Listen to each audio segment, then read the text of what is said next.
ಸಮಾರಂಭದ ಅಧ್ಯಕ್ಷರು, ಆತ್ಮೀಯ ಗೆಳೆಯರು,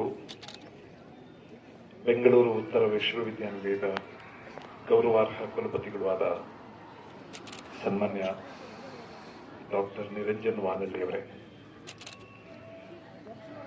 ವೇದಿಕೆ ಮೇಲಿರುವ ವಿಶ್ವವಿದ್ಯಾನಿಲಯದ ಎಲ್ಲ ಪದಾಧಿಕಾರಿಗಳೇ, ಪ್ರಾಧ್ಯಾಪಕರೇ, ಪ್ರೀತಿಯ ವಿದ್ಯಾರ್ಥಿಗಳೇ, ವಿದ್ಯಾರ್ಥಿನಿಯರೇ, ಈ ಕಾರ್ಯಕ್ರಮಕ್ಕೆ ನಾನು ಬಂದದ್ದು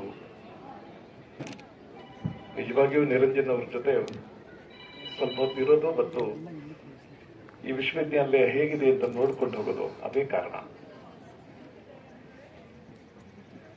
ಆದರೆ ಕಾರಣ ಅದಷ್ಟೇ ಆಗಿಬಿಡುದಿಲ್ಲ. ಬಂದ ಮೇಲೆ ನಿಮ್ಮನ್ನು ನೋಡಿದ್ದೀನಿ.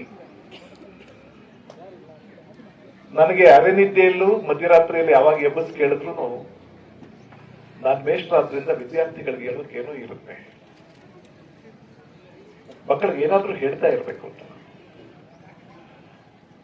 ಅದು ನನ್ನ ಎದುರಿಗೆ ಈ ವಯಸ್ಸಿನ ಮಕ್ಕಳು ಸಿಕ್ಕಿದ್ರೆ ಹೇಳಲೇಬೇಕಾದ ತಹತಹ ತುಳಿತ ಎದೆಯೊಳಗೆ ಏನೋ ಇದೆ, ಅದನ್ನು ಹೇಳ್ಬೇಕು. ನಾನು ಯಾವಾಗ್ಲೂ ಹೇಳ್ತಿದ್ದೆ, ಒಳ್ಳೆ ಮೇಷ್ಟ್ರು ಯಾರು ಅಂದ್ರೆ ಏನೋ ಹೇಳಬೇಕು ಅನ್ನೋ ಕುದಿತ, ಸಮಥಿಂಗ್ ಈಸ್ ಬಾಯ್ಲಿಂಗ್ ವಿದಿನ್, ಒಳಗೆ ಏನೋ ಕುದಿತಾ ಇದೆ, ಅದನ್ನ ಹೊರಗೆ ಹಾಕ್ಬೇಕು ಅನ್ನೋ ಒತ್ತಾಯ ಯಾರಿಗಿರುತ್ತೆ, ಒತ್ತಡ ಯಾರಿಗಿರುತ್ತೆ, ಅವ್ನು ಒಳ್ಳೆ ಮೇಷ್ಟ್ರು. ನಾನು ಒಳ್ಳೆ ಮೇಷ್ಟ್ರು ಏನೋ ಗೊತ್ತಿಲ್ಲ, ಆದ್ರೆ ನನಗೆ ಒತ್ತಡ ಅಂತೂ ಇದೆ ಯಾವಾಗಲೂ. ಬಹಳ ಪ್ರೀತಿಯಿಂದ ನಿಮ್ಮೊಂದಿಗೆ ಮಾತಾಡಬೇಕು ಅಂತ ತಿಂತಿದ್ದೀನಿ. ಒಂದು ದೇಶಾವರಿ ಮಾತು. ಇಲ್ಲಿ ಈ ಕಾರ್ಯಕ್ರಮಕ್ಕೆ ಬಂದಿದ್ದೀನಿ, ಕನ್ನಡದ ವಿಷಯದಲ್ಲಿ ಒಂಚೂರು ತುರ್ತೂರಿ ಓದಿ ಹೋಗೋದು ಅಷ್ಟೇ ನನ್ನ ಕೆಲಸ ಅಂತ ಅನ್ಕೊಂಡಿಲ್ಲ ನಾನು. ನಮ್ಗೊಂದು ಕರ್ತವ್ಯ ಇದೆ. ನಮ್ಮ ಮಕ್ಕಳೆದುರಿಗೆ ನಾವು ತುಂಬಾ ಪ್ರಾಮಾಣಿಕವಾಗಿ ಪ್ರೀತಿಯಿಂದ ಹೇಳಬೇಕಾದ ಮಾತುಗಳಿವೆ.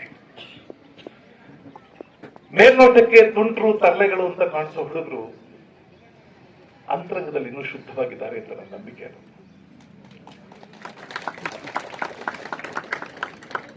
ಅಕಸ್ಮಾತ್ ಆಗಿ ನೀವು ಅಷ್ಟಿಷ್ಟು ದಾರಿ ಬಿಟ್ಟವ್ರಂತಂದ್ರೆ ನಿಮ್ಮನ್ನು ದಾರಿಗೆ ತರಬೇಕಾದ ನಾವು ಪೋಷಕರು ಸರಿಯಾಗಿ ಕೆಲಸ ಮಾಡಿಲ್ಲ ಅಂತ ಅರ್ಥ. ನಾನು ಈ ಮಾತುಗಳನ್ನ ಯಾವಾಗ್ಲೂ ಹೇಳ್ತಿರ್ತೀನಿ. ನಾನು ಕಾಲೇಜಲ್ಲಿ ಪ್ರಿನ್ಸಿಪಲ್ ಆಗಿದ್ದೆ. ಎಷ್ಟೋ ಜನ ತಂದೆ ತಾಯಿಗಳು ನನ್ನ ಹತ್ರ ಬರೋರು, ಬಂದು ಸಾರ್ ಹುಡುಗ ಬಹಳ ಕೆಟ್ಟೋಗ್ಬಿಟ್ಟವನೇ ಸಾರ್, ಬೈಕ್ ಕೊಡಿಸ್ತಾ ಇದ್ರೆ ಸತ್ತೋಗ್ಬಿಡ್ತೀನಿ ಅಂತಾನೆ ಸರ್, ನಮಗೆ ಭಯ ಆಗುತ್ತೆ ಸರ್, ನೀವೇನಾದ್ರು ಬುದ್ಧಿ ಹೇಳಿ ಸರ್. ಇನ್ ಕೆಲವರು ಸಾರ್ ಮೊಬೈಲ್ ಬೇಕು ಅಂತ ಆಟ ಹಿಡ್ಬಿಟ್ಟವಳೆ ಸರ್, ಅದೇನೋ ರೀಸೆಂಟ್ ಮಾಡ್ಲೇಬೇಕಂತೆ ಸರ್, ಅದಿಲ್ಲದೆ ಇದ್ರೆ ಸಾರ್ ಏನ್ ಮಾಡ್ಕೊಂಡ್ಬಿಡ್ತಾಳೆ ಗೊತ್ತಿಲ್ಲ ಸರ್, ಭಯ ಆಯ್ತದೆ ನೀವೇನಾದ್ರು ಹೇಳಿ ಸರ್. ನಾನಾಗ ಒಂದ್ ಮಾತು ಹೇಳ್ತೀನಪ್ಪ, ನಮ್ಗೆಲ್ಲ ಹೇಳೋ ಕೆಲಸ ಹೇಳ್ತೀನಿ, ಸತ್ಯವಾಗ್ಲೂ ಹೇಳ್ತೀನಿ. ಆದ್ರೆ ನಿಮಗೊಂದು ಪ್ರಶ್ನೆ, ಈ ಮಗುನ ಬೆಳೆಸಿದವ್ರು ನೀವು, ಅದನ್ನ ಹೆತ್ತವ್ರು ನೀವು, ಅದಕ್ಕೆ ಸ್ನಾನ ಮಾಡಿಸ್ತವ್ರು ನೀವು, ಎಣ್ಣೆ ತಿಕ್ದವ್ರು ನೀವು, ಹಾಲು ಕುಡಿಸ್ತವ್ರು ನೀವು, ಊಟ ಮಾಡಿಸ್ತವ್ರು ನೀವು, ಅದ್ರ ಬರ್ಡೇ ಮಾಡಿ ಊರಿಗೆಲ್ಲ ಕೇಕ್ ಹಂಚಿದವ್ರು ನೀವು, ಹೆಗಲ ಮೇಲೆ ಹೊತ್ಕೊಂಡು ನೆರೆದವ್ರು ನೀವು, ಕುಣಿದಾಡ್ದವ್ರು ನೀವು, ಅಪ್ಕೊಂಡವ್ರು ನೀವು, ಮುಚ್ಚಿಟ್ಟವ್ರು ನೀವು, ಮುದ್ದಾಡ್ದವ್ರು ನೀವು. ನೀವಲ್ವಾ ಮೊದಲು ಮಾತಾಡ್ಬೇಕಾಗಿರೋದು ಮಕ್ಳ ಹತ್ರ. ನಾನು ಒಂದು ಗಂಟೆ ಹೋಗಿ ಪಾಠ ಮಾಡಿ ಬರೋ ಮೇಷ್ಟ್ರು, ನಾನಾ ಬುದ್ಧಿ ಹೇಳ್ಬೇಕಾಗಿರೋನು ನೀವು ನಿಮ್ಮ ಪೇರೆಂಟಲ್ ಡ್ಯೂಟಿ ಮಾಡ್ತಾ ಇಲ್ವಾ? ಹಾಗಾದ್ರೆ ನಿಮ್ ಮಗುವಿನ ಜೊತೆ ನಿಮ್ಗೊಂದು ಕಾನ್ವರ್ಸೇಷನ್ ಸಾಧ್ಯ ಆಗಿಲ್ವಾ? ಮೊದಲು ನಿಮ್ ಮಗು ಜೊತೆ ನೀವು ಮಾತಾಡ್ಬೇಕಲ್ವಾ? ನಿಮ್ ಮಾತೇ ಕೇಳ್ತಾ ಇಲ್ಲ ಅಂದ್ರೆ ನಾವು ಕೇಳಿಸಿದೀವ? ನೀವು ನನಗ್ ಬಂದು, ನಾನು ಯಾವಾಗ್ಲೂ ವಾರಕ್ಕೆ 1 ದಿವಸನೋ 2 ದಿವಸನೋ ಭೇಟಿ ಮಾಡಿ ಬರೋಲ್ಲ, ನೀವು ನನ್ನನ್ನು ಬುದ್ಧಿ ಹೇಳಿರ್ತೀರಲ್ಲ. Is it not a failure of your parenthood? ನಿಮ್ಮ ಪೋಷಕತ್ವದಲ್ಲಿ ಎಲ್ಲಿಯೋ ನೀವು ವಿಫಲರಾಗಿದ್ದೀರಿ ಅಂತ ಅನ್ಸೋದಿಲ್ಲ? ನಾನು ಹೇಳ್ತೀನಿ, ಖಂಡಿತವಾಗಿಯೂ ನನ್ನ ಜವಾಬ್ದಾರಿ ನಿಮ್ ತಲೆ ಮೇಲೆ ಹಾಕಿ ಕಳಿಸೋದಕ್ಕೆ ಈ ಮಾತು ಹೇಳ್ತಿಲ್ಲ. ನಾನು ಅವ್ರ ತಮಾಷೆಗೆ ಹೇಳ್ತಿದ್ದೆ, ಈ ದೇಶದಲ್ಲಿ ಎಲ್ಲಾ ವೃತ್ತಿಗಳಿಗೂ ಒಂದು ಟ್ರೈನಿಂಗ್ ಇರ್ತಪ್ಪ. ಲಾಯರ್ ಆಗ್ಬೇಕಾದ್ರೆ ಇನ್ನೊಬ್ಬ ದೊಡ್ಡ ಲಾಯರ್ ಆಫೀಸರ್ ಕೆಲಸ ಮಾಡ್ಬೇಕು, ಡಾಕ್ಟರ್ ಆಗ್ಬೇಕಾದ್ರೆ ಅವನಿಗೂ ಒಂದು ಟ್ರೈನಿಂಗ್ ಇರುತ್ತೆ, ಮೇಸ್ಟರ್ ಆಗ್ಬೇಕಾದ್ರೆ ಒಂದು ಟ್ರೈನಿಂಗ್ ಇರುತ್ತೆ. ಈ ಅಪ್ಪ ಅಮ್ಮ ಆಗೋದಕ್ಕೆ ಟ್ರೈನಿಂಗ್ ಇಲ್ಲ. ಮದುವೆ ಅಪ್ಪ ಅಮ್ಮ ಆಗ್ಬಿಡ್ತಾರೆ. ಮಕ್ಕಳು ಹೇಗೆ ಬೆಳೀತಾರೋ ತಂದೆ ತಾಯಿಗಳು ಹಾಗೆ ಬೆಳಿಬೇಕು. ನಮ್ಮದೊಂದು ಗಾದೆ ಇದೆ, ಒಂದ್ ಮಗು ಹುಟ್ಟುವಾಗ ತಾಯಿನೂ ಹುಟ್ಟುತ್ತಾರೆ ಇಲ್ಲ. ಆ ಗಾದೆ ಹೇಳಿದ್ರೆ ನಿಮ್ಗೆಲ್ಲ ಏನನ್ಸುತ್ತೆ ಅಂದ್ರೆ ತಾಯಿಗೆ ಹೆರಿಗೆ ಕಷ್ಟ ಆಗುತ್ತಲ್ಲ, ಅದಕ್ಕೆ ಸೊತ್ತು ಹುಟ್ಟದಂಗೆ ಅದು ಅಂತ ಅಲ್ಲ. ಮಗು ಆಗೋ ತನಕ ಅವಳು ಹುಡುಗಿ ಅಷ್ಟೇ, ಅವಳು ತಾಯಿ ಆಗಿದ್ ಮಗು ಹುಟ್ಟುತ್ತಾಳೆ. ಈಗ ಮಗು ಹುಟ್ಟಿದಾಗ ಆ ಹುಡುಗಿಯಲ್ಲಿದ್ದ ತಾಯಿಯೂ ಹುಟ್ಟಿದ್ಲು. ಆಮೇಲೆ ಮಗು ನಿಧಾನವಾಗಿ ಹಾಲು ಕುಡಿಯೋದು ಕಲಿಯುತ್ತೆ, ಅನ್ನ ತಿನ್ನೋದು ಕಲಿಯುತ್ತೆ, ಹೊಸಲು ದಾಟೋದು ಕಲಿಯುತ್ತೆ, ಹೊಟ್ಟೆ ಹೊಸಿಯೋದು ಕಲಿಯುತ್ತೆ, ನಿಲ್ಲೋದು ಕಲಿಯುತ್ತೆ, ನಡೆಯೋದು ಕಲಿಯುತ್ತೆ. ತಾಯಿಯೂ ಒಂದೊಂದು ಕಲಿತಾಳೆ. ಎಷ್ಟೋ ಜನ ಹೆಣ್ಮಕ್ಳು ಮಗುನ ಹೆಂಗೆ ಎತ್ಕೋಬೇಕು ಅಂತ ಗೊತ್ತಿರೋದಿಲ್ಲ, ಯಾರೋ ಅಜ್ಜಿ ಎತ್ತಬೇಕಲ್ಲ, ನಿಂಗೆ ಎತ್ಕೊಳಕ್ ಬರಲ್ಲ ಕೊಡು ಅಂತ. ಹೆಣ್ಮಕ್ಳಿಗೆ ಮಗು ಆದಾಗ ಹಾಲು ಕುಡ್ಸಕ್ ಬರಲ್ಲ, ಸ್ನಾನ ಮಾಡ್ಸಕ್ ಬರಲ್ಲ, ಯಾರು ಹಿರಿಯರು. ತಾಯಿಯೂ ಕಲಿತಾ ಹೋಗ್ತಾರೆ. ಮಗುವೂ ಕಲಿಯೋದು, ತಾಯಿಯೂ ಕಲಿಯೋದು. ಇಡೀ ಜಗತ್ತು ಕಲಿಕೆ, ಎಲ್ಲರೂ ಕಲಿಯದೆ. ಕುವೆಂಪು ಅವ್ರದೊಂದು ಪದ್ಯ ಇದೆ, ಚೆನ್ನಾಗಿದೆ. ಕಂದ ನೀನು 2 ವರ್ಷದ ಕಂದ, ನಾನು 2 ವರ್ಷದ ತಂದೆ. ನೀನು 2 ವರ್ಷದ ಕಂದ, ನಾನು 2 ವರ್ಷದ ತಂದೆ. ಹಾಗೆ ನೋಡಿದರೆ ನಮ್ಮಿಬ್ಬರ ವಯಸ್ಸು ಒಂದೇ. ನೀನು 2 ವರ್ಷದ ಕಂದ, ನಾನು 2 ವರ್ಷದ ತಂದೆ. ಹಾಗೆ ನೋಡಿದ್ರೆ ನಮ್ಮಿಬ್ಬರ ವಯಸ್ಸು ಒಂದೇ. ಯಾಕಂದ್ರೆ ತಂದೆಯಾಗಿ ನನಗೂ 2 ವರ್ಷ. ಅದರಿಂದ ಮಕ್ಕಳೇ, ಇದೊಂದು ಕಲಿಕೆಯ ಜಗತ್ತು. ನಾನು ನಿರಂಜನ್ ಅವರು ಅಥವಾ ಇಲ್ಲಿರುವ ಹಲವಾರು ಜನ ಪ್ರಪಂಚ ತುಂಬಾ ತುಂಬಾ ವ್ಯಾಪಕವಾಗಿ ನೋಡಿದ್ದೀವಿ. ಈ ಜಗತ್ತಿನ ಬೆಳವಣಿಗೆಯ ವೇಗ ನಮಗ್ ಪೂರ್ತ ನಮ್ ಗ್ರಹಿಕೆಗೆ ಸಿಕ್ಕಿಲ್ಲ ಅಂದ್ರೂ ಏನೋ ಆಗ್ತಾ ಇದೆ ಅಂತ ಗೊತ್ತಾಗುತ್ತೆ. ಆತಂಕ ಏನು ಅಂದ್ರೆ, ಈ ವೇಗದ ಜೊತೆ ಅಷ್ಟಿಷ್ಟಾದ್ರೂ ಹೆಜ್ಜೆ ಹಾಕದೆ ಹೋಗ್ಬಿಟ್ರೆ ನಮಗ್ ಬೇರೆ ದಾರಿ ಇಲ್ಲ, ಡಸ್ಟ್ಬಿನ್ ಅಷ್ಟೇ, ಟ್ರಾಶ್. ಹಿಂದಿನ ಕಾಲ ಇತ್ತಲ್ಲ, ಇಷ್ಟು ಕಾಂಪಿಟೇಟಿವ್ ಅಲ್ಲ, ಇಷ್ಟು ಸ್ಪರ್ಧಾತ್ಮಕವಾದ ಕಾಲ ಅಲ್ಲ. ಕಾಂಪಿಟೇಷನ್ ಅನ್ನುವಾಗ ನಿಮ್ಗೆ ಗೊತ್ತಿರಲಿ, ಒಂದು ಕ್ರೌರ್ಯ ಇರುತ್ತೆ ಅವ್ರೊಳಗೆ, ಒಂದು ಕ್ರಿಯೇಟಿವ್ ಇರುತ್ತೆ. ಕಾಂಪಿಟೇಷನ್ ನೀನ್ ನುಗ್ಗಬೇಕು ಅನ್ನೋದು ಅಷ್ಟೇ ಇರೋದಿಲ್ಲ, ಅಲ್ಲಿ ಇನ್ನೊಂದು ಅನ್ಎಥಿಕಲ್ ಕಾನ್ಸೆಪ್ಟ್ ಇರುತ್ತೆ. ನಿನ್ ಜೊತೆ ಓಡ್ದವ್ರು ಒಂದು ಟಾಂಗ್ ಕೊಡ್ಬೇಕು ಅಂತ ಇರುತ್ತೆ, ಇನ್ಯಾರನ್ನ ಹಿಂದಕ್ಕೆ ತಳ್ಳಬೇಕು ಅಂತ ಇರುತ್ತೆ ಕಾಂಪಿಟೇಷನ್ ಅಲ್ಲಿ. ಕಾಂಪಿಟೇಷನ್ ನಿಮಗೆ ಗೊತ್ತಿಲ್ಲದ ಹಾಗೆ ಒಂದು ಕ್ರೌರ್ಯವನ್ನ ನಮ್ಮೊಳಗೆ ಉಂಟಾಗುತ್ತೆ. ನಾನು ಉದ್ಧಾರ ಆಗ್ಬೇಕು ಅನ್ನೋದಲ್ಲ, ಈ 4 ಜನ ಹಾಳು ಮಾಡಿದ್ರೆ ನಾನು ಉದ್ಧಾರ ಆಗೋದು ಅನ್ನೋದು ಗೊತ್ತುತ್ತೆ. ಕಾಂಪಿಟೇಷನ್ ಅಂತ ಪಾಸಿಟಿವ್ ಆದಂತ ಶಬ್ದ ಅಲ್ಲ. ನಮ್ಮಲ್ಲಿ ಬಹಳ ಜನ ಇರ್ತಾರೆ ಕಾಂಪಿಟೇಟಿವ್ ವರ್ಲ್ಡ್, ಕಾಂಪಿಟೇಟಿವ್ ವರ್ಲ್ಡ್. ಅದರ ಅರ್ಥ ಒಂದು ಕ್ರೂಯಲ್ಟಿ ಇದೆ. ನಾನು ಮುಖಗಳು ನೋಡಿದ್ರೆ ಗೊತ್ತಾಗುತ್ತೆ, ಹಳ್ಳಿ ಮಕ್ಕಳು ನೀವು, ನಿಮ್ಮಂಗೆ ಇದ್ದವ್ರು ನಾವೆಲ್ಲ. ಅಕಸ್ಮಾತ್ ಆಗಿ ಈ ಜಗತ್ತಿನಲ್ಲಿ ಏನ್ ನಡೀತಾ ಇದೆ, ಯಾವ ವಿದ್ಯಮಾನ ನಡೀತಾ ಇದೆ ಅಂತ ಒಂದು ಸಣ್ಣ ಗ್ರಹಿಕೆಯೂ ನಿಮಗೆ ಸಿಗದೆ ಹೋದ್ರೆ, ಅದ್ ಯಾವ ಪುಣ್ಯಾತ್ಮನೋ ಯಾವ ಅಯೋಗ್ಯನೋ ಹೇಳಿದ students life is golden life, enjoy ಮಾಡ್ಬೇಕು ಅಲ್ಲಿ ಯಾವನ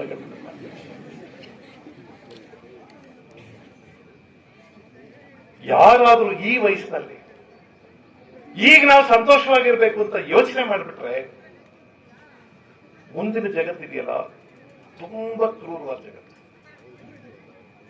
ಯಾರನ್ನು ಬೇಕಾದ್ರೂ ಹಿಂದೆ ತುಳಿದು ಕಾಲ್ ಕಸ ಮಾಡಿ ಮುಂದಕ್ಕೆ ಕೊಟ್ಟೋಗ್ಬಿಡುತ್ತೆ ಅಂಥ ಜಗತ್ತು.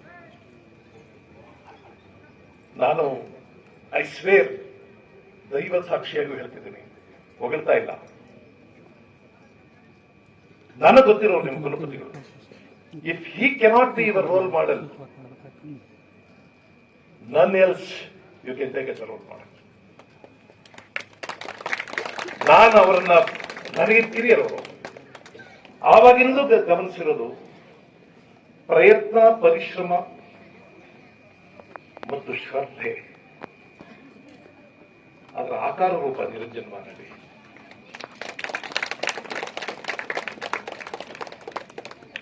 ಕ್ಷಮಿಸಿ, ಅವ್ರು ನನ್ನನ್ನು ಕುರಿತು ಬಹಳ ಮಾತಾಡಿದ್ದಾರೆ. ಇವರೇ ತುತ್ತೂರಿ ಹೊಡ್ಕೊತಾರೆ ಇಲ್ಲ ಅನ್ಕೋಬೇಡಿ. ಇವನ್ನೆಲ್ಲ ಹೇಳ್ಬೇಕು. ಅವರು ಕುಲಪತಿಗಳಾಗಿ ಹೋಗ್ಬರ್ತಾರೆ ಎಂದಾಗ ನಾನು ಅವ್ರಿಗೆ ಫೋನ್ ಮಾಡಿ ಒಂದು ಮಾತು ಹೇಳಿದೆ, ನಿರಂಜನ್ ಕುಲಪತಿಗಳಾಗಿ ಹೋಗ್ತಿದ್ದೀರಿ, ಯಾವತ್ತಾದ್ರೂ ಸಾಕಪ್ಪ ಇದು ಅಂತ ಅನ್ನಿಸ್ಬಿಟ್ರೆ ವಾಪಸ್ ಬರಬೇಡಿ. ಯಾಕಂದ್ರೆ ಸಜ್ಜನರ ಸರ್ವೈವ್ ಆಗಲ್ಲ ಅನ್ನೋ ಒಂದು ಮೆಸೇಜ್ ಹೊಟ್ಟೋಗ್ಬಿಡುತ್ತೆ. ಪ್ರಪಂಚ ಒಳ್ಳೆಯವ್ರಿಗಲ್ಲ ರೀ ಇದು, ಆಗಲ್ಲಪ್ಪ, ಯಾರು ಒಬ್ಬ ಖತರ್ನಾಕ್ ಇರಿಸ್ಬೇಕು ಅಂತ ಯೋಚನೆ ಮಾಡೋಕ್ ಶುರು ಮಾಡ್ಬಿಟ್ರೆ ಸಮಾಜ ಬಹಳ ಕಷ್ಟ. ಕುಲಪತಿಗಳಿಗೆ ಅಡ್ಮಿನಿಸ್ಟ್ರೇಟಿವ್ ಸ್ಕಿಲ್ ಅಲ್ಲ ಇಂಪಾರ್ಟೆಂಟ್, ಒಂದು ತಾಯ್ತನ. ಇವೆಲ್ಲ ನಮ್ಮ ಮಕ್ಕಳು ಅನ್ನುವಂಥ ಭಾವ. ಎಷ್ಟಾದ್ರೂ ಅಸಮಾಧಾನ ತರುವಂತ ಅಹಿತವಾದಂತ ಏನೇ ನಡೆಯಲಿ ಇವೆಲ್ಲವೂ ಬದುಕಲ್ಲಿ ನಡೀತಾರೆ. ಆದ್ರೆ ಈ ಮಕ್ಕಳು, ಎಳೆ ಮಕ್ಕಳು ನಮ್ಮ ಕೈಯಲ್ಲಿದ್ದಾರೆ, ಅವರಿಗೊಂದು ಒಳ್ಳೆ ಮಾರ್ಗದರ್ಶನ ಮಾಡಿ ಹೋಗ್ಬೇಕು ಅನ್ನುವಂಥ ತಾಯ್ತನ ಬಹಳ ಮುಖ್ಯ. ಒಂದು ಕತೆ ಹೇಳ್ತೀನಿ. ಸನ್ಯಾಸಿ ಒಬ್ಬ ಹೊಳೆಯಲ್ಲಿ ಸ್ನಾನ ಮಾಡ್ತಾ ಇದ್ದ. ಆ ಹೊಳೆಯಲ್ಲಿ ಸ್ನಾನ ಮಾಡುವಾಗ ಒಂದು ಚೇಳು ತೇಲ್ಕೊಂಡು ಬಂತು. ಅದು ಕೊಚ್ಚೋಗ್ತಾ ಇತ್ತು. ಇವನು ಓಡ್ ಹೋಗಿ ಅದನ್ನ ಕೈಯಲ್ಲಿ ಎತ್ತಿ ದರದ ಮೇಲೆ ಇಡೋಕ್ ಹೋದ. ಟಕ್ಕಂತ ಕಚ್ಚಿಬಿಡ್ತ. ಇವನಿಗೆ ನೋವಿಗೆ ರಿಫ್ಲೆಕ್ಸ್ ಆಕ್ಷನ್, ತಕ್ಷಣ ಕೈ ಒದರ್ಬಿಟ್ಟ, ಬಿಡೋಯ್ತು. ಮತ್ತೆ ಚೇಳು ಬಿಡ್ಲಿಲ್ಲ ಅವನು. ಮತ್ತೆ ಓಡೋದ, ಮತ್ತೆ ಹಿಡ್ಕೊಂಬಂದ, ಮತ್ತೆ ಕಚ್ಚಿತರು, ಮತ್ತೆ ಒದರ್ಬಿಟ್ಟ, ಕೈ ಕೆಳಗೆ ಬಿದ್ದೋಯ್ತು, ಮತ್ತೆ ಓಡೋದ, ಮತ್ತೆ ಎತ್ಕೊಂಡು ಬಂದ. ದರದಲ್ಲಿ ನಿಂತಿದ್ದವನೇ ಅವನು ಬೆಳೆದ. ಮೂರ್ಖ ಕಣ, ಯಾರೇನು ಮೂರ್ಖ. ಕಚ್ಚೋದು ಚೇಳಿನ ಗುಣ, ಕಚ್ಚೋದು ಚೇಳಿನ ಗುಣ ಅರ್ಥ ಆಗಲ್ವ ನಿನ್ಗೆ? ನೀನ್ ಎಷ್ಟು ಸಲ ಎತ್ತಿದ್ರು ಕಚ್ತಾನೆ ಇರ್ತದ. ಸನ್ಯಾಸಿ ಹೇಳ್ದ, ಕಚ್ಚೋದು ಚೇಳಿನ ಗುಣ, ಬದುಕಿಸೋದು ನನ್ನ ಗುಣ. ಯಾಕಶ್ಚಿತ್ 3 ಅಂಗಲದೊಂದು ಚೇಳು ಅದ್ರ ಗುಣ ಬಿಡೋದಿಲ್ಲ ಅನ್ನೋದಾದ್ರೆ 6 ಅಡಿ ಮನುಷ್ಯ ಕಣಯ ನಾನು ಬಿಟ್ಬಿಡ್ತೀನಿ ನನ್ನ ಗುಣನ. ಒಂದು ಬಹಳ ಸುಂದರವಾದ ಕತೆ. ನಾವೆಲ್ಲರೂ ಬದುಕಬೇಕಾದ ರೀತಿ ಹಾಗೆ. ನಾನು ಪ್ರಿನ್ಸಿಪಾಲ್ ಆಗಿದ್ದೆ. ಅಧಿಕಾರದ ಸ್ಥಾನಗಳಿರ್ತಾವಲ್ಲ, ಸದಾ ಹೂವಿನ ಹಾಸಿಗೆ ಅಲ್ಲ, ಹಾಗೆ ಇರ್ತವೆ.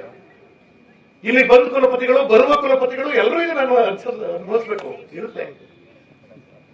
ಬಟ್ ನೆವರ್ ನಮ್ಮ ಮೆಚ್ಯೂರಿಟಿಗೆ, ನಮ್ಮ ಪ್ರಬುದ್ಧತೆಗೆ, ನಮ್ಮ ವಯಸ್ಸಿಗೆ, ನಮ್ಮ ಅನುಭವಕ್ಕೆ never never never give up. ಆಗಲ್ಲ, ಇನ್ಮೇಲೆ ಕೈ ಚೆಲ್ಲೋದಲ್ಲ, ಮಾಡ್ತಾನೆ ಇರಬೇಕು. ನಂಬಿ ನಾನು ವಿದ್ಯಾರ್ಥಿಗಳ ಹತ್ರ ಒಳ್ಳೆಯದು ಕೆಟ್ಟದ್ದು ಎಲ್ಲವನ್ನೂ ನೋಡ್ತೀವಿ. ಆದ್ರೆ ಪದೇ ಪದೇ ಪದೇ ಪದೇ ಅವಕಾಶ ಸಿಕ್ಕದಾಗೆಲ್ಲ ಹೇಳ್ತೀನಿ, ಹೇಳ್ತಾನೆ ಇರ್ಬೇಕು. ಅದೊಂದು ಕರ್ತವ್ಯ ಅಂತ ಅಂದ್ಕೊಂಡು ಬಂದಿದ್ದೀನಿ. ಈಗ ನನ್ನ ಭಾಷಣ ಶುರು ಮಾಡ್ತೀನಿ. ಇದಕ್ಕಿಂತ ಕ್ರೌರ್ಯ ಇನ್ನೊಂದಿಲ್ಲ. ಹಿಮಾಲಯದ ತಪ್ಪಲಲ್ಲಿ ಒಂದು ಆರ್ಚರಿ ಸ್ಕೂಲ್ ಇದೆ. ಆರ್ಚರಿ ಸ್ಕೂಲ್ ಅಂದ್ರೆ ಗೊತ್ತಲ್ವಾ? ಬಿಲ್ಲು ವಿದ್ಯೆ ಕಲಿಸೋ ಶಾಲೆ, ಧನುರ್ ವಿದ್ಯಾಭ್ಯಾಸದ ಶಾಲೆ. ಅದು ಒಂದು ಕಾಡಿನ ಮಧ್ಯದಲ್ಲಿದೆ. ದೊಡ್ಡ ದೊಡ್ಡ ಮರಗಳಿವೆ ಕಾಡಲ್ಲಿ. ಆ ಕಾಡಿನ ಮಧ್ಯದಲ್ಲಿ ಒಂದು ಶಾಲೆ ಮಾಡಿದ್ದಾರೆ. ಅಲ್ಲಿ ವ್ಯವಸ್ಥೆ ಹೇಗಿದೆ ಅಂದ್ರೆ, ಯಾರಾದರೂ ಹೋದವರು ಅವರ ವಾಹನಗಳನ್ನ ಒಂದು ಅರ್ಧ ಮೈಲಿ ದೂರದಲ್ಲಿ ನಿಲ್ಲಿಸಬೇಕು, ಮತ್ತೆ ಆ ಕಾಡಿನ ಕಿರುದಾರಿಗಳಲ್ಲಿ ನಡ್ಕೊಂಡು ಹೋಗ್ಬೇಕು. ಒಬ್ಬ ಅಪ್ಪ ಮಗನ ಅಡ್ಮಿಷನ್ಗೆ ಅಪ್ಪ ಬಂದಿರ್ತಾನೆ. ಕಾರ್ ನಿಲ್ಲಿಸಿ ಆ ಕಾಡಿನ ಮಧ್ಯದ ದಾರಿಗಳಲ್ಲಿ ಹೋಗ್ತಾ ಇರ್ತಾರೆ. ಹೋಗುವಾಗ ಒಂದು ವಿಶೇಷ ನೋಡ್ತಾರೆ. ಎಲ್ಲಾ ಮರದ ಮೇಲೂ ಬಾಣಗಳನ್ನ ನಾಟ್ಕೊಂಡಿರ್ತಾರೆ. ಅದು ವಿಶೇಷ ಅಲ್ಲ, ಆದ್ರೆ ನಾಟಿಕೊಂಡ ಬಾಣಗಳೆಲ್ಲ ಗುರಿಯ ಮಧ್ಯಕ್ಕೆ ಸರಿಯಾಗಿ ನಾಟ್ಕೊಂಡಿರ್ತಾರೆ. ನಿಮ್ಗೆ ಗೊತ್ತಲ್ವ, ಟಾರ್ಗೆಟ್ ಅಂತಾರೆ. ಒಂದು ರೌಂಡ್ ಮಾರ್ಕ್ ಹಾಕಿರ್ತಾರೆ, ಒಂದು ವೃತ್ತಾಕಾರದ ಚಿಹ್ನೆ. ಅದರ ಎಕ್ಸಾಕ್ಟ್ಲಿ ಇನ್ ದ ಸೆಂಟರ್, ಅದರ ಸರಿ ಕೇಂದ್ರಕ್ಕೆ ಹೋಗಿ ನಾಟ್ಕೊಂಡಿರ್ತಾರೆ. ಅವ್ರ ಅಪ್ಪನಿಗೆ ಆಶ್ಚರ್ಯ ಆಗ್ಬಿಡುತ್ತೆ. ಎಲ್ಲ ಬಾಣಗಳು ನೋಡ್ತಾನೆ, ಏನು ಒಬ್ಬ ಹುಡುಗನು ಗುರಿ ತಪ್ಪಲ್ವಾ? ಒಬ್ರು ಆ ಕಡೆ ಈ ಕಡೆ ಹೊಡೆಯಲ್ವ ಬಾಣನ? ಎಲ್ಲರೂ ಅದರ ಸೆಂಟರ್ ಕರೆಕ್ಟ್ ಆಗಿ ಹೊಡೆದಿದಾರಲ್ಲ, ಹೇಗಿದ್ದು? ಕಾಲೇಜಿಗೆ ಸೇರ್ಕೊಂಡವರೆಲ್ಲ 100 ಮಾರ್ಕ್ಸ್ ತಗೊಂಡಂಗೆ ಹಂಗಾಗಲ್ಲ ಅಲ್ವಾ? ಇದೇನಿದು? ಇರ್ಬೇಕನ್ನಪ್ಪ, ಬಹಳ ಒಳ್ಳೆ ಶಾಲೆ ಇರ್ಬೇಕು ಏನೋ. ಹೋಗ್ತಾನೆ, ಮಗನ ಅಡ್ಮಿಷನ್ ಆಗುತ್ತೆ. ಆದ್ಮೇಲೆ ಅಪ್ಪ ಪ್ರಿನ್ಸಿಪಲ್ ಹೇಳ್ತಾನೆ, ಎಂಥ ಒಳ್ಳೆ ಸ್ಕೂಲ್ ಮಾಡಿದ್ವಿ ಸರ್, ಎಂಥ ಒಳ್ಳೆ ಸ್ಕೂಲ್ ಸರ್. ಎಲ್ಲಾ ಮಕ್ಕಳು ಬರುವಾಗ ನೋಡಿದೆ, ಎಲ್ಲಾ ಮಕ್ಕಳು ಗುರಿಯ ಮಧ್ಯಕ್ಕೆ ಸರಿಯಾಗಿ ಬಾಣ ಹೊಡೆದಿದಾರಲ್ಲ, ಬಹಳ ಒಳ್ಳೆ ಶಾಲೆ. ಪ್ರಿನ್ಸಿಪಲ್ ಹೇಳಿದ್ರು, ಸ್ವಾಮಿ ನೀವು ತಪ್ಪು ತಿಳ್ಕೊಂಡಿದ್ದೀರಿ, ಎಲ್ಲಾ ಮಕ್ಕಳು ಗುರಿಯ ಮಧ್ಯಕ್ಕೆ ಸರಿಯಾಗಿ ಬಾಣ ಹೊಡೆಯೋದಿಲ್ಲ. ನಾವು ಬಾಣ ಬಿಡಕ್ ಹೇಳ್ಬಿಡ್ತೀವಿ, ಅವೆಲ್ಲೆಲ್ಲೋ ನಾಟ್ಕೋತವೆ. ಅವೆಲ್ಲ ನಾಟ್ಕೋತವೆ, ಅದನ್ನ ಸರಿಯಾಗಿ ಕೇಂದ್ರ ಮಾಡ್ಕೊಂಡು ನಾವೇ ರೋಡ್ ಮಾರ್ಕ್ ಹಾಕ್ತೀವಿ. ಆಗ ನೋಡಿದವ್ರಿಗೆ ಎಲ್ಲರೂ ಸರಿಯಾಗಿ ಕೇಂದ್ರ ಹೊಡೆದಿದ್ದಾರೆ ಅಂತ ಅನ್ಸುತ್ತೆ. ಇಷ್ಟೇ ಕತೆ. But this is an excellent story. ಇಂಗ್ಲಿಷ್ನಲ್ಲಿ ಒಂದು ಮಾತಿದೆ, begin to live as you think. Begin to live as you think. If you don't, sooner or later, you will end up by thinking as you have lived. ನೀವು ಹೇಗೆ ಆಲೋಚಿಸುತ್ತೀರೋ ಹಾಗೆ ಬದುಕಿ, ಇಲ್ಲವಾದರೆ ನೀವು ಹೇಗೆ ಬದುಕಿದ್ದೀರೋ ಹಾಗೆ ಆಲೋಚಿಸುವುದಕ್ಕೆ ಶುರು ಮಾಡ್ತೀರಿ. ಮಕ್ಕಳೇ, ಸಾಧ್ಯ ಆದ್ರೆ ಇದೊಂದು ವಾಕ್ಯ ತಲೆಯಲ್ಲಿ ಇಟ್ಕೊಂಡು ಹೋಗ್ಬಿಡಿ. ಇನ್ನೆಲ್ಲ ಭಾಷೆನೂ ಬಿಟ್ಟು ಬಿಡಿಬೇಕಾದ್ರೆ, ಕನ್ನಡ ಗಿನ್ನಡ ಕುವೆಂಪು ಬೇಂದ್ರೆ ಎಲ್ಲರೂ ಬಿಟ್ಟು. ನಾವೆಲ್ಲ ಏನ್ ಗೊತ್ತಾ, ಕಾಲೇಜಿಗೆ ಸೇರ್ಕೊಂಡಾಗ ಈ ಸಲ ಓದ್ಬಿಡ್ಬೇಕು, ಓದ್ ಸಲದಂಗ ಆಡಕ್ಕಾಗಲ್ಲ, ಓದ್ ಸಲ ಸ್ವಲ್ಪ ಇರ್ರೆಸ್ಪಾನ್ಸಿಬಲ್ ಆಗ್ತದೆ, ಈಗ ಓದ್ಬಿಡ್ತೀನಿ ಅಂತಾರೆ. ಒಂದು 6 ತಿಂಗಳಾಯ್ತದೆ, ಓದೋದೇ ಬಹಳ ಮುಖ್ಯ ಅಲ್ಲ ಅಂತ, ಜನರಲ್ ನಾಲೆಜ್ ಬೇಕು ಅಂತ. ಎಕ್ಸಾಮ್ ಹತ್ರ ಬರ್ತದೆ, ಪರೀಕ್ಷೆ ಪಾಸ್ ಮಾಡಿದವರೆಲ್ಲ ಉದಾರ ಆಗಿಲ್ಲ ಗುರು.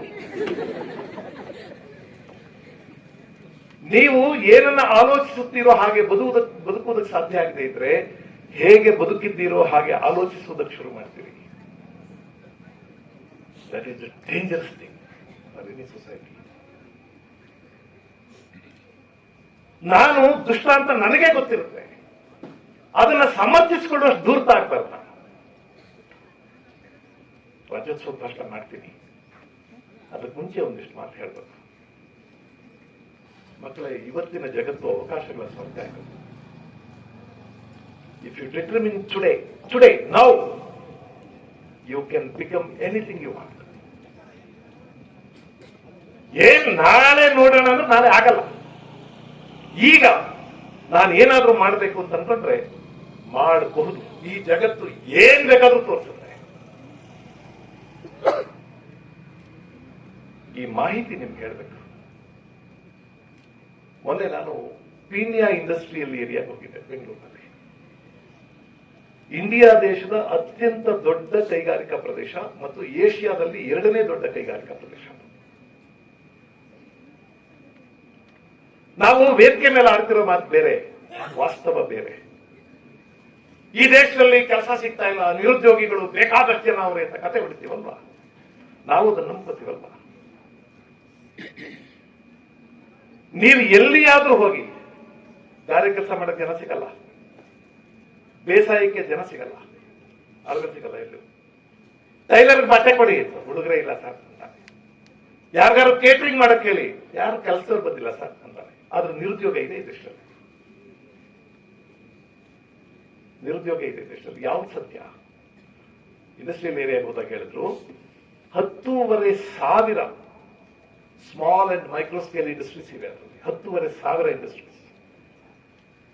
ಪೀಣ್ಯ ಇಂಡಸ್ಟ್ರಿಯಲ್ ಏರಿಯಾ ಬೆಂಗಳೂರಿನಲ್ಲಿ ಅದೊಂದರಲ್ಲೇ ಈಗ 15 ಲಕ್ಷ ಜನ ಕೆಲಸ ಮಾಡ್ತಿದ್ದಾರೆ. ಅದೊಂದು ಏರಿಯಾದಲ್ಲಿ 15 ಲಕ್ಷ ಜನ ಕೆಲಸಗಾರರಿದ್ದಾರೆ. ಅವ್ರು ಹೇಳಿದ್ರು, ಸರ್ ಇನ್ನೂ 5-6 ಲಕ್ಷ ಜನ ನಮಗ್ ಬೇಕು. ನಿಮ್ಗೆ ಯಾರಾದ್ರೂ ನನ್ಗೊಂದು ಕೆಲಸ ಬೇಕು ಅಂತಂದ್ರೆ ನಮ್ಗೊಂದು ಫೋನ್ ಮಾಡಿ ಸರ್, ಅವ್ರಿಗೊಂದು ಚೀಟಿ ಕೊಡಿ, ನಾವು ಮಾರನೇ ದಿವಸ ಅಪಾಯಿಂಟ್ ಮಾಡ್ತೀವಿ. ಮಾರನೇ ದಿವಸದಿಂದ ಅಪಾಯಿಂಟ್ ಮಾಡ್ತೀವಿ. ಮತ್ತೆ ಯಾಕೆ ಬರಲ್ಲ? ಇಷ್ಟೊಂದು ಜನ ಕೆಲಸ ಇಲ್ಲದೆ ಇದ್ದಾರಲ್ಲ. ಅವ್ರು ಹೇಳಿದ್ರು, ಪ್ರಪಂಚದಲ್ಲಿ ಅತ್ಯಂತ ಹೆಚ್ಚು ಯೂತ್ ಫೋರ್ಸ್ ಇರುವಂತ ದೇಶ ಇದು. ಅಲ್ಲಿ 10,500 ಇಂಡಸ್ಟ್ರಿಗಳಿದೆಯಲ್ಲ, ಒಂದು 10,000 ಜನ ಇಂಡಸ್ಟ್ರಿಯಲಿಸ್ಟ್ಗಳಿದಾರಲ್ಲ, ಅವರಲ್ಲಿ 50%, 50% ಜನ ಎಲ್ಲರೂ ಲೇಬರ್ಗಳಾಗಿ ಬಂದಿರೋರು. ಅವರೊಂದು ಇಂಡಸ್ಟ್ರಿ ಮಾಡ್ತಾರೆ, ಎಲ್ಲರೂ ಲೇಬರ್ ಆಗಿ ಬಂದವರು. ಸ್ಕಿಲ್, ಕೌಶಲ ಇವತ್ತಿನ ಅಗತ್ಯ. ಜ್ಞಾನಕ್ಕಿಂತ ಕೌಶಲ ಮುಂದೆ. ಕುಶಲಿಗಳಿಲ್ಲ, ಕೆಲಸ ಮಾಡಕ್ ಬಹಳ ಜನಕ್ಕೆ ಬರಲ್ಲ. ಇಂಜಿನಿಯರಿಂಗ್ ಓದಿರ್ತಾನೆ, ಟೇಪ್ ಹಿಡಿಯಕ್ ಬರಲ್ಲ. ಕೌಶಲ ಇವತ್ತಿನ ಅಗತ್ಯ. ನಾವು ಕೂಲಿಗಳಾಗಿ ಬಂದವರು 10 ವರ್ಷದಲ್ಲಿ ಇಂಡಸ್ಟ್ರಿ ಶುರು ಮಾಡಿದೀವಿ, 20 ವರ್ಷದಲ್ಲಿ 100 ಜನ ಕೆಲಸ ಕೊಟ್ಟಿದ್ದೀವಿ, 120 ಜನ ಕೆಲಸ ಕೊಟ್ಟಿದ್ದೀವಿ. ಅನ್ಫಾರ್ಚುನೇಟ್ಲಿ ಇಷ್ಟು ಜನ ಕೆಲಸಕ್ಕೆ ಬನ್ನಿ ಅಂದ್ರೆ ಕೆಲಸಕ್ಕೆ ಬರೋದಿಲ್ಲ. ಯಾಕೆ ಅಂದ್ರೆ ನಮ್ ಕೆಲಸ ಹೆಂಗೆ ಅಂದ್ರೆ ಬೆಳಿಗ್ಗೆ ಸಂಜೆ 2 ಪಂಚು, ಮಧ್ಯಾಹ್ನ 1 ಲಂಚು, ತಿಂಗಳ ಕೊನೆಗೆ 1 ಸ್ಯಾಲರಿ. ಯಾರು ಒಪ್ಪಲ್ಲ ಇದಕ್ಕೆ, ಯಾರು ಒಪ್ಪಲ್ಲ. ಅಷ್ಟೋ ತನಕ ಮೊಬೈಲ್ ಯೂಸ್ ಮಾಡಕ್ಕಾಗಲ್ಲ. ಅಷ್ಟೊತ್ತು ತನಕ ಅಲ್ಲಿ ಕಟ್ಗೆ ಹೊಡಿಯಕ್ಕಾಗೋದಿಲ್ಲ, ಅಷ್ಟೊತ್ತು ತನಕ ಬೀದಿ ಸುತ್ತಕ್ಕಾಗಲ್ಲ, ಅಷ್ಟೊಂದು ತನಕ ಸ್ನೇಹಿತರ ಜೊತೆ ಓಡಾಡಕ್ಕಾಗಲ್ಲ. ಅದೇ ನಮ್ಗೆ ಅದೇ ಇಂಪಾರ್ಟೆಂಟ್ ಅಂತಾರೆ. ಇಲ್ಲಿ ಕೆಲ್ಸಕ್ಕೆ ಬರ್ತಾರೆ, 6 ತಿಂಗಳು ಇರ್ತಾರೆ, ಇರಕ್ಕಾಗಲ್ಲಪ್ಪ ಜೈಲು ಇದು ಅಂತ ಹೊರಟಿರ್ತಾರೆ. ನಾವು ಈ ಜೈಲಲ್ಲೇ ಬದುಕಿ ಇಂಡಸ್ಟ್ರಿಗಳನ್ನ ಮಾಡಿ ಈಗ ನಾವು ಉದ್ಯಮಪತಿಗಳಾಗಿದ್ದೀವಿ. ದುಡಿಯೋಕ್ ತಯಾರಿಲ್ಲ ಸರ್. ದೊಡ್ಡ ಯೂತ್ ಫೋರ್ಸ್ ಇರೋ ದೇಶ ಇದು. ಏನ್ ಮಾಡೋದು? ಇನ್ನೂ ತಮಾಷೆ ಗೊತ್ತಾ, ಇಲ್ಲೊಂದು ಸ್ಕಿಲ್ ಇನ್ಸ್ಟಿಟ್ಯೂಟ್ ಇದೆ. ಕೇಂದ್ರ ಸರ್ಕಾರ 50 ಕೋಟಿ ಇನ್ವೆಸ್ಟ್ ಮಾಡಿ ಒಂದು ಸ್ಕಿಲ್ ಇನ್ಸ್ಟಿಟ್ಯೂಟ್ ಮಾಡಿದೆ. 50 ಕೋಟಿ. ನಿಮ್ಗೆ ಗೊತ್ತಿರುವ ಪ್ರಧಾನಮಂತ್ರಿ ಸ್ಕಿಲ್ ಇಂಡಿಯಾ ಅಂತ ಇರ್ತಾರೆ. 50 ಕೋಟಿ ಖರ್ಚು ಮಾಡಿ ಒಂದು ದೊಡ್ಡ ಸ್ಕಿಲ್ ಇನ್ಸ್ಟಿಟ್ಯೂಟ್ ಮಾಡಿದ್ದಾರೆ. ಆ ಸ್ಕಿಲ್ ಇನ್ಸ್ಟಿಟ್ಯೂಟ್ ನಲ್ಲಿ ಒಂದು ವರ್ಷಕ್ಕೆ 1 ಲಕ್ಷ ಜನಕ್ಕೆ ಟ್ರೈನಿಂಗ್ ಕೊಡ್ಬೋದು. ಯಾಕಂದ್ರೆ 1 ತಿಂಗಳು ಟ್ರೈನಿಂಗ್, ಒಬ್ಬೊಬ್ಬರಿಗೆ 1 ತಿಂಗಳು 10,000ಕ್ಕೆ ಏಕಕಾಲದಲ್ಲಿ ಟ್ರೈನಿಂಗ್ ಕೊಡೋಷ್ಟು ದೊಡ್ಡ ಇನ್ಸ್ಟಿಟ್ಯೂಟ್. ಅಲ್ಲಿ ಸ್ಕಿಲ್ ಟ್ರೈನಿಂಗ್ ಕೊಡ್ತೀವಿ ಅಂತ ಅಪ್ಲಿಕೇಶನ್ ಕಾಲ್ ಮಾಡಿದ್ರೆ 1,500 ಅಪ್ಲಿಕೇಶನ್ ಬಂದಿವೆ. ಇಡೀ ಕರ್ನಾಟಕದಿಂದ 1,500 ಅಪ್ಲಿಕೇಶನ್ ಬಂದಿದೆ. ಸ್ಟೈಪೆಂಡ್ ಕೊಡ್ತೀವಿ, ಊಟ ಕೊಡ್ತೀವಿ, ಸ್ಕಿಲ್ ಕಲಿಸ್ತೀವಿ, ಕಲಿತ ಮಾರನೇ ದಿವಸದಿಂದ ಕೆಲಸ ಕೊಡ್ತೀವಿ. ಇಷ್ಟೆಲ್ಲ ಗ್ಯಾರಂಟಿ ಕೊಟ್ರೆ 1,500 ಅಪ್ಲಿಕೇಶನ್ ಬಂದಿದೆ. ನಾವು ನೀವೆಲ್ಲ ಬಂದು ಸೇರ್ಕೊಳ್ಳಿ ಅಂತ ಪತ್ರ ಬರೆದ್ರೆ 450 ಜನ ಬಂದು ಸೇರ್ಕೋತಾರೆ, ಇನ್ನು ಉಳಿದವ್ರು ಬರಲ್ಲ. ಆದ್ರೆ ನಿಮ್ಗೆ ಗೊತ್ತಿರಲಿ ಮಕ್ಕಳು, ಹೇಳ್ಬಿಡ್ತೀನಿ, ಯುವ ನಿಧಿ ಅಂತ ಗೌರ್ಮೆಂಟ್ನವರು ಈ ನಿರುದ್ಯೋಗಿ ಪದವೀಧರರಿಗೆ ದುಡ್ಡು ಕೊಡ್ತಾರಲ್ಲ, ಅದೆಷ್ಟೋ 2,000 3,000 ಕೊಡ್ತಾರಲ್ಲ, ಅದಕ್ಕೆ 2.25 ಲಕ್ಷ ಜನ ಹುಡುಗರು ನೋಂದಾಯಿಸಿಕೊಂಡಿದ್ದಾರೆ. ಪ್ಯಾರಡಾಕ್ಸ್. ಹೊಟ್ಟೆ ಉರಿತಪ್ಪ ನಮಗೆ. ಅದೇ ದೊಡ್ಡ ಯೂತ್ ಫೋರ್ಸ್ ಬಿಟ್ಟಿ ಕೊಡೋದಿದ್ರೆ ಕೊಡಿ ಅಂತ ಕೇಳ್ತಾರಲ್ಲ. ಏನ್ ಮಾಡೋದು ಈಗ ದೇಶ ಕಟ್ಟೋಕೆ? ದೇಶದ ಬಗ್ಗೆಲ್ಲ ಬಹಳ ಮಾತಾಡ್ತೀವಲ್ಲ ನಾವು. ಏನ್ ಮಾಡೋದು? ನಾನು ಯಾವಾಗಲೂ ಒಬ್ಬ ರಾಜಕಾರಣಿ ಇದ್ರು, ಅವರಿದ್ದ ವೇದಿಕೆಯಲ್ಲಿ ಕೇಳಿದೆ, ಅಲ್ಲ ಸರ್, ಬೇಸಾಯ ಮಾಡೋ ಕೆಲಸ ಜನ ಸಿಗಲ್ಲ, ಪ್ಲಂಬಿಂಗ್ ವರ್ಕ್ ಕೆಲಸ ಜನ ಸಿಗಲ್ಲ, ಕಾರ್ಪೆಂಟ್ರಿ ಕೆಲಸ ಜನ ಸಿಗಲ್ಲ, ಮೇಸನ್ ಕೆಲಸ ಜನ ಸಿಗಲ್ಲ, ಅಡುಗೆ ಕೆಲಸ ಜನ ಸಿಗಲ್ಲ, ಟೈಲರಿಂಗ್ ಕೆಲಸ ಜನ ಸಿಗಲ್ಲ. ಆದ್ರೆ ನಿಮಗ್ ಮಾತ್ರ ಒಂದು ಬಿರಿಯಾನಿ 500 ರೂಪಾಯಿ ಸಂಜೆ ಕುಡಿಯ ಗಂಟ ಕೊಡ್ಸ್ಬಿಟ್ರೆ 1.5 ಲಕ್ಷ ಜನ ಬರ್ತಾರಲ್ಲ. ಎಲ್ಲಿಂದ ಬರ್ತಾರೆ ಸರ್?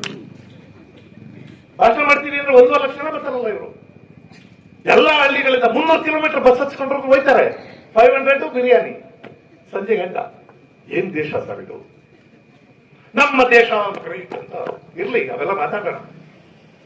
ಆದ್ರೆ ಏನಾಗಿದೀವಿ ಅಂತ ಒಂದ್ಸಲ ಯೋಚನೆ ಮಾಡ್ಬೇಕು. ಇದನ್ನೆಲ್ಲ ನೋಡಿದ್ರೆ ಒಂಚೂರು ಕ್ರೋಧ ನಮ್ಮೊಳಗೂ ಉಂಟಾಗ್ಬೇಕಲ್ವ, ಬೇಸರ ಆಗ್ಬೇಕಲ್ವ, ಸಂಕಟ ಆಗ್ಬೇಕಲ್ವ. ಮಕ್ಕಳ ತಲೆಗೆ ಹಾಕ್ಬಿಡ್ತೀನಿ, ನಿಮ್ ತಲೆಗೆ ಹಾಕ್ಬಿಡ್ತೀನಿ. ಈ ಕಾಲದಲ್ಲಿ ಕೂಡ ನೀವು ಇಫ್ ಯು ಡಿಟರ್ಮಿನ್ ಏನ್ ಬೇಕಾದ್ರೂ ಆಗ್ಬೋದು.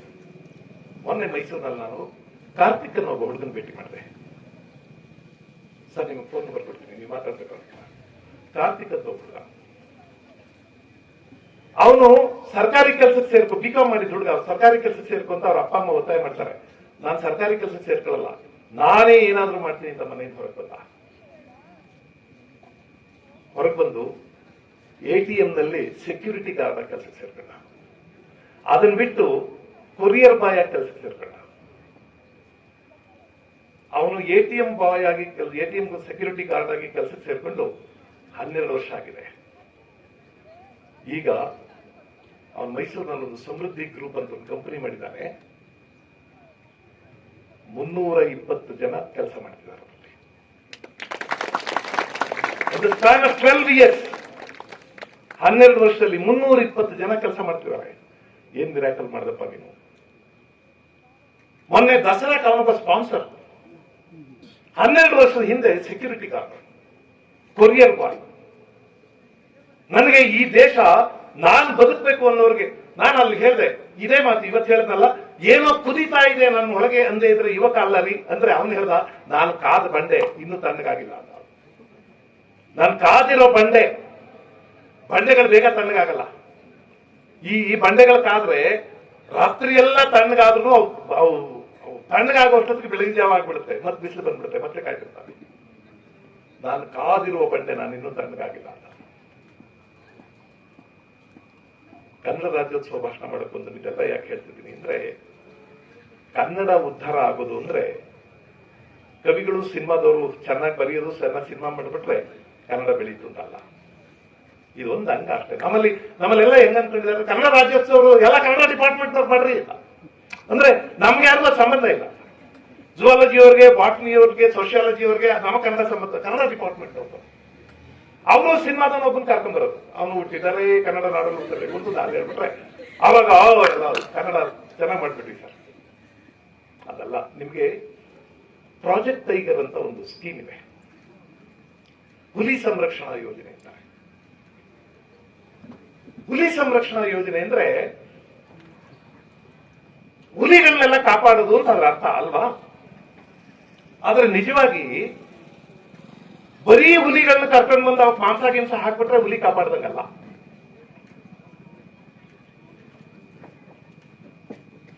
ಸಾಮಾನ್ಯವಾಗಿ ನಾನು ನೀರು ಕುಡಿಯಲ್ಲ, ಕೋಲಾರಕ್ಕೆ ಬಂದಲ್ಲಿ ನೀರು ಕುಡಿದಿದ್ರಂಗೆ ನಾನು ಕೇಳೋರ್ಗ್ ನೀರು ಕುಡಿಸೋದು. ಹುಲಿ ಸಂರಕ್ಷಣಾ ಯೋಜನೆ ಅಂದ್ರೆ ಹುಲಿಗಳನ್ನೆಲ್ಲ ಕರ್ಕೊಂಡ್ಬಂದು ಒಂದ್ ಕಡೆ ಮೀಸುತ್ತಾನೆ, ಅದರ ಅರ್ಥ ಅದಲ್ಲ. ಹುಲಿಗಳನ್ನ ಕಾಪಾಡಬೇಕು ಅಂದ್ರೆ ಅದರಲ್ಲಿ ಅಂತರ್ಗತವಾಗಿರುವ ಅರ್ಥ ಹುಲಿ ಇರುವ ಕಾಡನ್ನು ಕಾಪಾಡಬೇಕು ಅಂತ. ಹುಲಿದೊಂದು ಫುಡ್ ಚೈನ್ ಇರುತ್ತೆ, ಅದು ಯಾವುದೋ ಪ್ರಾಣಿಗಳನ್ನ ತಿನ್ನುತ್ತೆ, ಆ ಪ್ರಾಣಿಗಳು ಮತ್ತೇನೋ ತಿಂತ, ಆ ಪ್ರಾಣಿಗಳು ತಿಂತ, ಆ ಪ್ರಾಣಿಗಳು ಹುಲ್ಲು ತಿಂತವೆ. ಆ ಹುಲ್ಲು ಬೆಳಿಬೇಕಾದ್ರೆ ಮಳೆ ಆಗ್ಬೇಕು, ಮಳೆ ಆಗ್ಬೇಕು ಅಂತಂದ್ರೆ ಪರಿಸರ ತಂಪಾಗಿರ್ಬೇಕು, ಪರಿಸರ ವಿರೋಧಿಯಾದದ್ದು ಏನನ್ನೂ ಮಾಡಬಾರ್ದು. ಅಂದ್ರೆ ಇಡೀ ಪರಿಸರವನ್ನ ಕಾಪಾಡಿದ್ರೆ ಹುಲಿಗಳು ಉಳಿತಾವೆ ಅಂತ.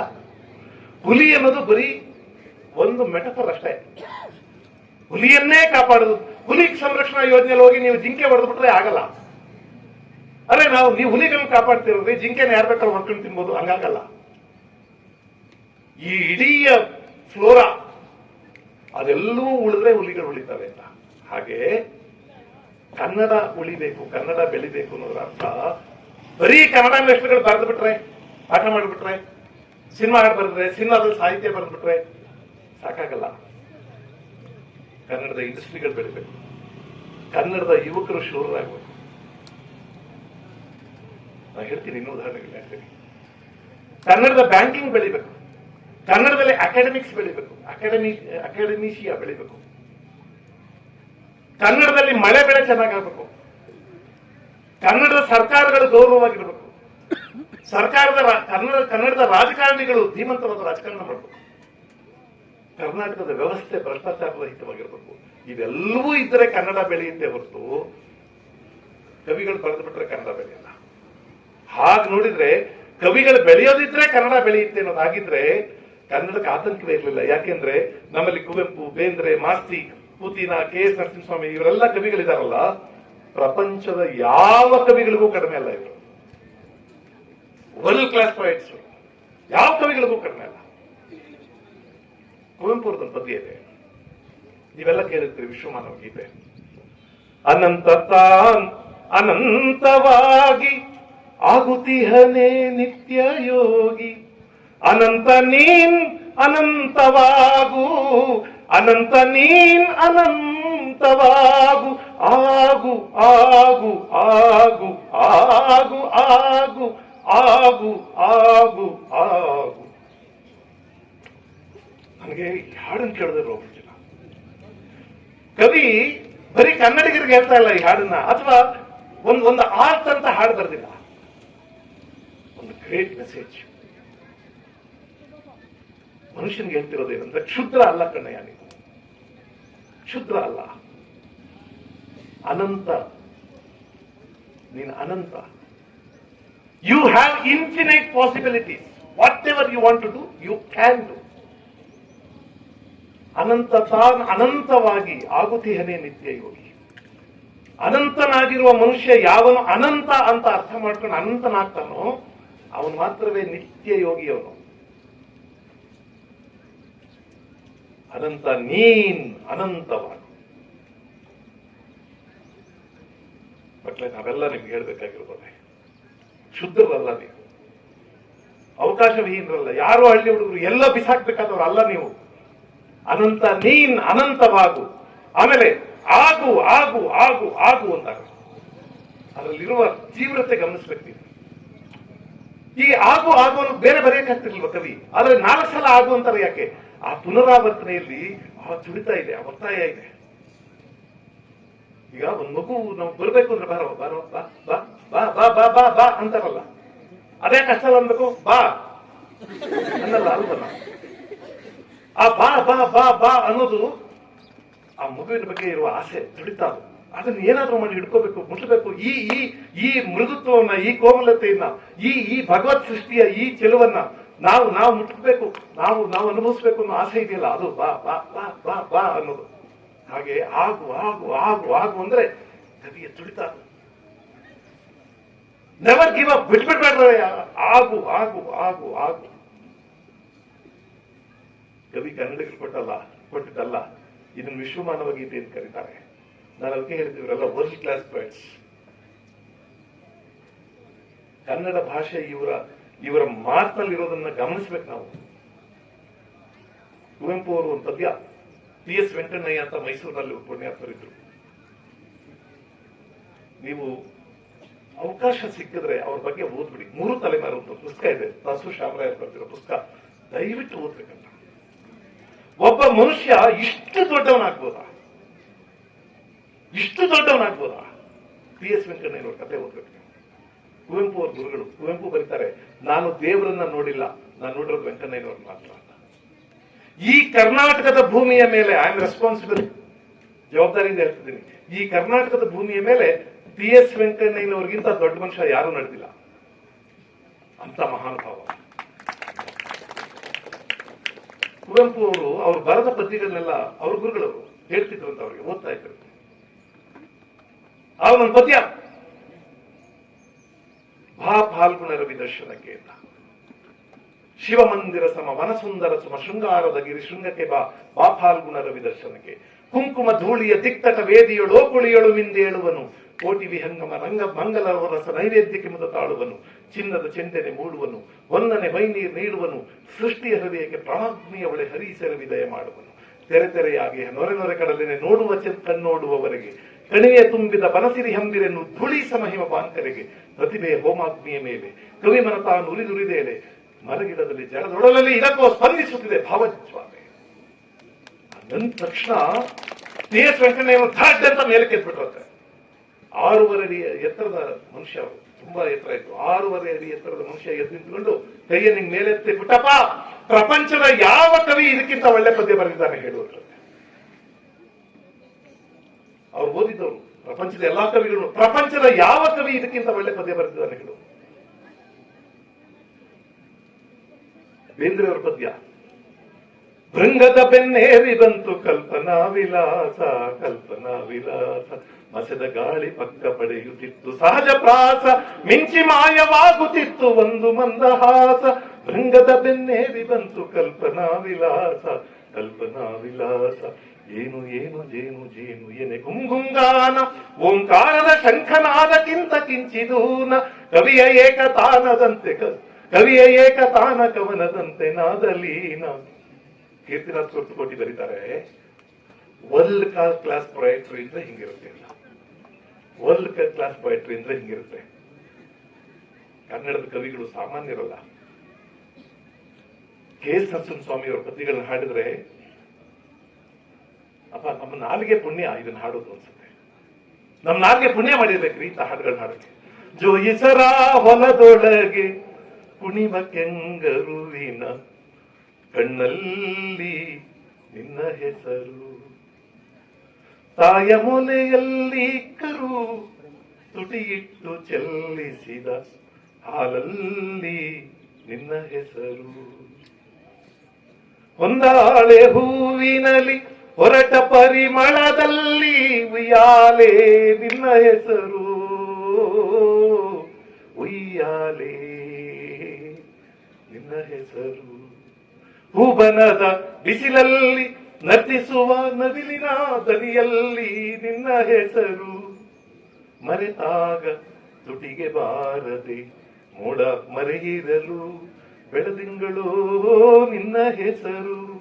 ನೆನೆದಾಗ ಕಣ್ಣ ಮುಂದೆಲ್ಲ ಹುಣ್ಣಿಮೆಯ ಹೂಬಾಣ ನಿನ್ನ ಹೆಸರು.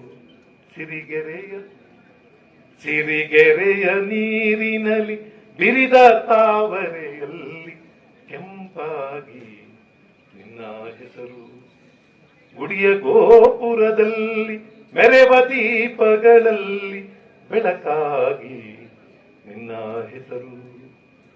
ನಿಮಗೆ ಸಂತೋಷ ಆಯ್ತು ಬಿಡ್ಬೋದು, ನನಗಾಗುತ್ತೆ, ಅದಕ್ಕೆ ಹಾಡ್ತೀನಿ. ನಾ ಹೇಳಿದ್ನಲ್ಲ, ನಮ್ ನಾಲಿಗೆ ಪುಣ್ಯ ಇವನ್ನೆಲ್ಲ ಹಾಡ್ಕೊಳ್ಳೋದು. ಒಂದಿನಕ್ಕೆ ಒಂದು ಹಾಡು ಸಾಕಪ್ಪ, ಇಡೀ ದಿನ ಸಂತೋಷವಾಗಿರ್ತೀರಿ. ಹಕ್ಕಿಯ ಹಾಡಿಗೆ ತಲೆದೂಗುವವು ನಾನಾಗುವ ಆಸೆ, ಹಸುವಿನ ಕೊರಳಿನ ಗೆಜ್ಜೆಯ ದನಿಯು ನಾನಾಗಿರುವಾಸೆ, ನಾನಾಗಿರುವಾಸೆ. ಕವಿ ಆಸೆಗಳು ನೋಡಿ. ಹಕ್ಕಿಯ ಹಾಡಿಗೆ ತಲೆದೂಗುವವು ನಾನಾಗುವ ಆಸೆ. ಒಂಚೂರು ಸೂಕ್ಷ್ಮವಾಗಿ ಯೋಚನೆ ಮಾಡಿ ಹೇಳ್ತೀನಿ ನಿಮ್ಗೆ, ಯೋಚನೆ ಮಾಡ್ಬೇಕು ಅಂತ ಹೇಳ್ತೀನಿ. ಹಕ್ಕಿ ಹಾಡುತ್ತಾ? ಹಕ್ಕಿ ಹಾಡುತ್ತೆ ಅಂತ ಹೇಳಿದವನು ಕವಿ. ಹಕ್ಕಿ ಏನು ಹಾಡಲ್ಲ, ಅದ್ರ ಪಾಡದ ಕೂಗುತ್ತಂತೆ. ಕೋಗಿಲೆ ಹಾಡುತ್ತಾ? ಟ್ರೈನಿಂಗ್ ಆಗಿದೆಯಾ? ಸ್ಕೂಲ್ಗೆ ಹೋಗುತ್ತಾ? ಕೋಗಿಲೆ ತನ್ನ ಪಾಡಕ್ಕೆ ತಾನು ಕೂಗುತ್ತೆ.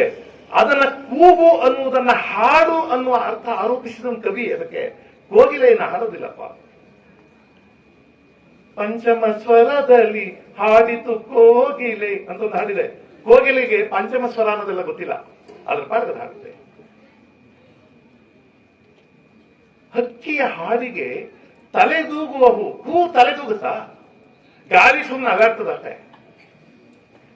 ಹಕ್ಕಿಯ ಕೂಗನ್ನ ಹಾಡು ಅಂತ ಕರೆದದ್ದು ಕವಿ.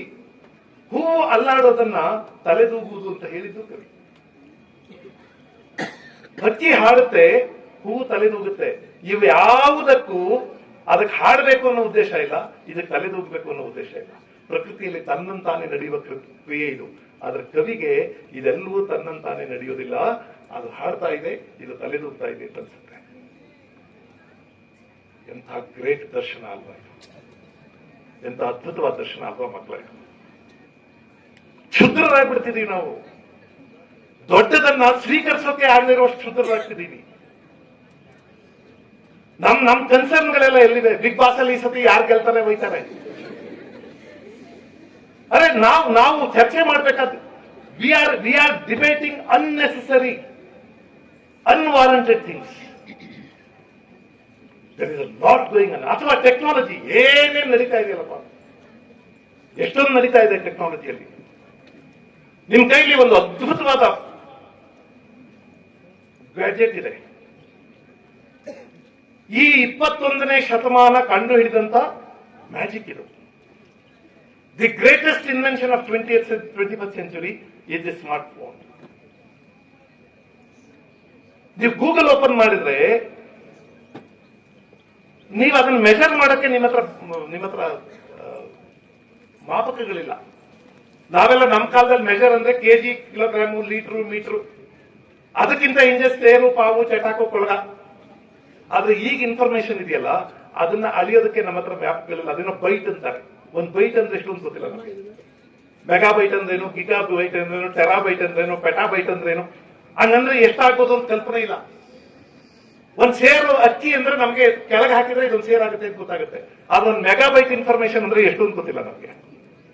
ನಮ್ಮ ಗ್ರಹಿಕೆ ಅದನ್ನೆಲ್ಲ ಗ್ರಹಿಸ್ತಾ ಇಲ್ಲ. ಒಂದ್ ಪೆಟಾಬೈಟ್ ಇನ್ಫಾರ್ಮೇಶನ್ ಅಂದ್ರೆ ಎಷ್ಟು? ಒಂದ್ ಟೆರಾಬೈಟ್ ಇನ್ಫಾರ್ಮೇಶನ್ ಅಂದ್ರೆ ಎಷ್ಟು?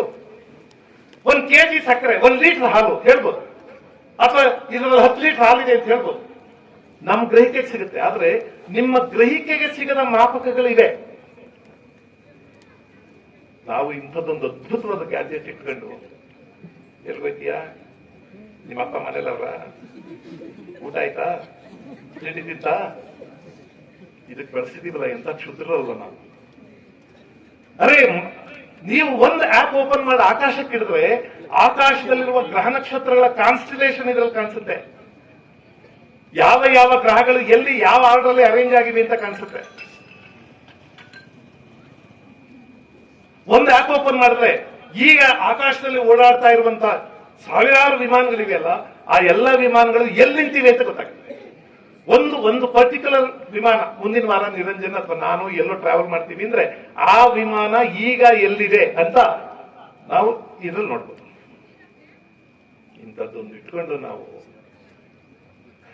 ರೀಲ್ಸ್ ನೋಡ್ತಾ ಕೂತಿದ್ದೀವಲ್ಲ,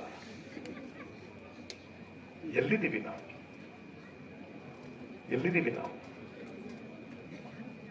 ಹೊಸ ಬಾಗಿಲುಗಳನ್ನು ತೆರ್ಕೋಬೇಕು. ನೀವು ದೊಡ್ಡ ದೊಡ್ಡ ಬಾಗಿಲನ್ನು ತೆರೀಬೇಕು.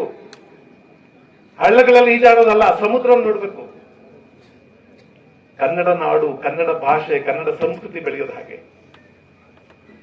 ರಾಜ್ಕುಮಾರ್ ಅಂತ ದೊಡ್ಡ ನಟ ಇಡೀ ಪ್ರಪಂಚದಲ್ಲಿಲ್ಲ ರೀ, ಸಂತೋಷ ಪಡಬೇಕು. ಇಡೀ ಜಗತ್ತಲ್ಲಿಲ್ಲ. ಕನ್ನಡ ಮಾತಾಡಿದ್ರೆ ರಾಜ್ಕುಮಾರ್ ನಮ್ಮ ಕರುಳಿಗೆ ತಾಕ್ತಾರೆ, ನಮ್ಮ ಹೃದಯಕ್ಕೆ ತಾಕ್ತಾರೆ, ಕಿವಿಗಲ್ಲ. ಏನು ಪಾರ್ಥ, ಕೆಂಗಣ್ಣಿನಿಂದ ಕೆಕ್ಕರಿಸಿ ನೋಡಿ ನನ್ನನ್ನು ಗೆಲ್ಲಲಾರೆ. ಈಗ ಆ ಶಕ್ತಿ ನಿನ್ನಲ್ಲಿಲ್ಲ. ಪರಮ ಪತಿವ್ರತೆಯನ್ನು ನಿಂದಿಸಿದ ಮರುಕ್ಷಣವೇ ನಿನ್ನ ಪುಣ್ಯವೆಲ್ಲ ಉರಿದು ಹೋಗಿ ಪಾಪದ ಮೂಟೆ ನಿನ್ನ ಹೆಗಲು ಹತ್ತಿದೆ. ಎತ್ತು ನಿನ್ನ ಗಾಂಡೀವ, ಹೂಡು ಪರಮೇಶ್ವರನು ಕೊಟ್ಟ ಆ ನಿನ್ನ ಪಾಶುಪತಾಸ್ತ್ರ.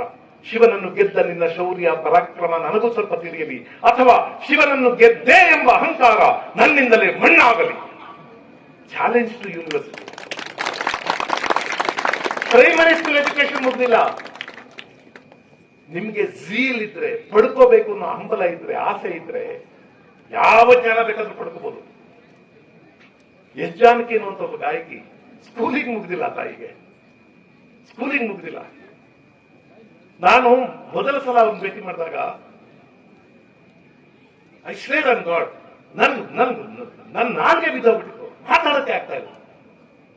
ನಾನು ಯಾರೋ ಸರಸ್ವತಿ ನೋಡ್ತಾ ಇದ್ದೀನಿ ಅಂತ ಸುಮ್ಮನೆ ಅವರ ಪಾದಗಳಿಗೆ ಹಣೆ ಇಟ್ಟು ನಮಸ್ಕಾರ ಮಾಡಿದೆ. ಯಾಕೆ ಗೊತ್ತಾ? ಒಂದು ಜೀವ 56,000 ಹಾಡುಗಳನ್ನ ಹಾಡಿದೆ ಅಂದ್ರೆ 17 ಭಾಷೆಯಲ್ಲಿ. ಇಮ್ಯಾಜಿನ್ ಮಾಡ್ತಾರೆ, 17 ಭಾಷೆಗಳಲ್ಲಿ ಸ್ಕೂಲಿಂಗ್ ಆಗದೆ ಇರುವಂತ ಬಲೀನಿ. ನೀವೆಲ್ಲ ಪೋಸ್ಟ್ ಗ್ರಾಜುಯೇಟ್ಸ್, ನಾವೆಲ್ಲ ಪೋಸ್ಟ್ ಗ್ರಾಜುಯೇಟ್ಸ್. ಯೋಚನೆ ಮಾಡೋಣ, ಸ್ಕೂಲಿಂಗ್ ಆಗದೆ ಇರುವಂತ ಒಬ್ಬ ಹೆಣ್ಮಗಳು 57,000 ಹಾಡುಗಳನ್ನ, 56,000 ಹಾಡುಗಳನ್ನ 17 ಭಾಷೆಗಳಲ್ಲಿ ಆಡ್ತಾರೆ. ನಾನು ಯಾರೋ ಒಬ್ಬನಿಗೆ ಹೇಳಿದೆ, 2 PhD ಮಾಡೋನು. ಒಂದು ಜೀವಮಾನದ ಅವಧಿಯಲ್ಲಿ ಆ ತಾಯಿ 57,000 ಹಾಡುಗಳನ್ನು ಹಾಡಿದ್ದಾರೆ 17 ಭಾಷೆಗಳಲ್ಲಿ. ಅಂದ, ಏನ್ ಸರ್ 57,000 ಹಾಡು? ನಾನು ಆಶ್ಚರ್ಯ ಪಡ್ತಾ ಇದ್ದಾನಲ್ಲ. ಹ್ಞೂ ಸರ್, 57,000 ಹಾಡು, ಒಂದು ಹಾಡ್ಗೆ 10,000 ಅಂದ್ರೂ ಎಷ್ಟಾಗುತ್ತೆ ಸರ್? ಅವನು ಆಶ್ಚರ್ಯ ಪಡ್ತಾ ಇರೋದು ಅದನ್ನ ಗುಣಾಕಾರ ಆಗ್ತಾವನೆ. ಅವ್ರು ಹೇಳಿದ್ದೇನು ಗೊತ್ತಾ? ಎಷ್ಟು ಜನಕ್ಕೆ ಹೇಳಿದ್ದೇನು ಗೊತ್ತಾ? ವಿನಯದಿಂದ ತಲೆಬಾಗಿ, ದೇವರ ಎದುರಿಗೆ ತಲೆಬಾಗಿ, ನಂಗೆ ತಲೆಬಾಗಿ ನಮಸ್ಕಾರ ಮಾಡಬೇಕು ಅನ್ಸುತ್ತಮ್ಮ ನಿಮ್ಗೆ ಅಂದ್ರೆ ಅವ್ರು ಹೇಳ್ತಾರೆ, ಎಂತ ಧನ್ಯಳಪ್ಪ ನಾನು. ಆ ಸರಸ್ವತಿ ತಾನು ಹರಿದಾಡುವುದಕ್ಕೆ ನನ್ನ ಕಂಠವನ್ನು ಆಯ್ಕೆ ಮಾಡ್ಕೊಂಡಲ್ಲಪ್ಪ. ದಳ ಅದ್ಭುತ. ನಾನು ತಾನು ಹರಿದಾಡುವುದಕ್ಕೆ ನನ್ನ ಕಂಠವನ್ನು ಆಯ್ಕೆ, ನಾನ್ ದೊಡ್ಡೋಳು. ಹ್ಞೂನ್ರಿ, ನೀವಿನ್ನೂ ಒಳ್ಳೊಳ್ಳೆ ಹಾಡು ಕೇಳಿಲ್ಲ, ಕೇಳ್ಬೇಕು ಒಂದಿಲ್ಲ ಆಕೆ. ಆ ಸರಸ್ವತಿ ತಾನು ಹರಿಯುವುದಕ್ಕೆ ನನ್ನ ಕಂಠನ ಆಯ್ಕೊಂಡಲ್ಲಪ್ಪ. ಎಂತ ಧನ್ಯ ನಾನು.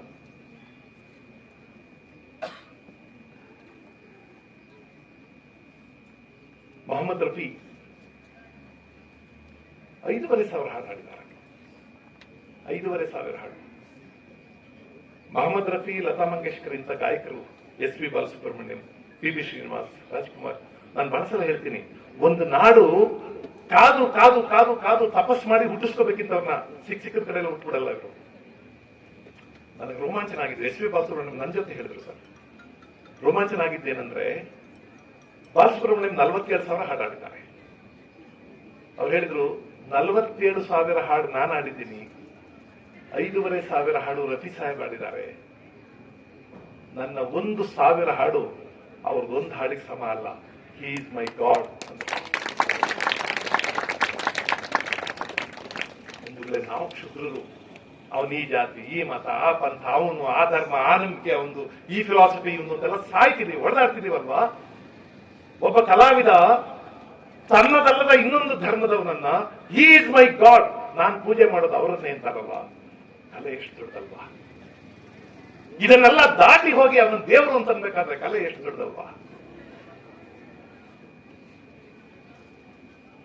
ನಾನು ಹೇಳಿದೆ, ನೀವು ಈ ಮಾತು ಹೇಳೋ ತನಕ ನೀವು ಮನುಷ್ಯರಾಗಿದ್ರಿ ಸರ್, ಈಗ ದೇವರ ತರ ಕಾಣಿಸ್ತೀರಿ ನನಗೆ. ಮನುಷ್ಯ ಹೀಗೆಲ್ಲ ದೊಡ್ಡವನಾಗ್ತಾ ಹೋದ್ರೆ ಕನ್ನಡ ಬೆಳೆಯುತ್ತೆ ಅಂತ ಹೇಳ್ತೀವಿ. ಕನ್ನಡಕ್ಕೆ ಒಂದು ದೊಡ್ಡ ಇತಿಹಾಸ, ಪರಂಪರೆ ಇದೆ.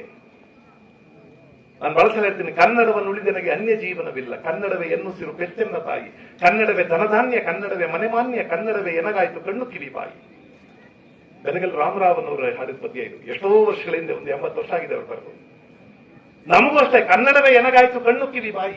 ನಮ್ ಕಣ್ಣು ಕಿವಿ ಬಾಯಿ ಎಲ್ಲ ಕನ್ನಡ. ಯಾಕೆಂದ್ರೆ ನಾನು ಈಗ ಏನ್ ಮಾತಾಡ್ತಿದ್ದೀನೋ, ಪ್ರಪಂಚ ಎಲ್ಲ ಮಾತಾಡ್ಕೊಂಡು ಓಡಾಡ್ತೀನಿ, ಇದೆಲ್ಲವನ್ನು ನನಗೆ ಪ್ರಸಾದಿಸಿದವರು, ನನಗೆ ದಾನ ಮಾಡಿದವರು ಕನ್ನಡದವರೇ. ಕನ್ನಡದ ಲೇಖಕರು, ಕನ್ನಡದ ಕವಿಗಳು, ಕನ್ನಡದ ಚಿಂತಕರು, ಕನ್ನಡದಲ್ಲಿ ಬರಹಗಳು, ಕನ್ನಡ ಭಾಷೆ ಅದು ಕೊಟ್ಟಿದ್ದು ನನಗೆ.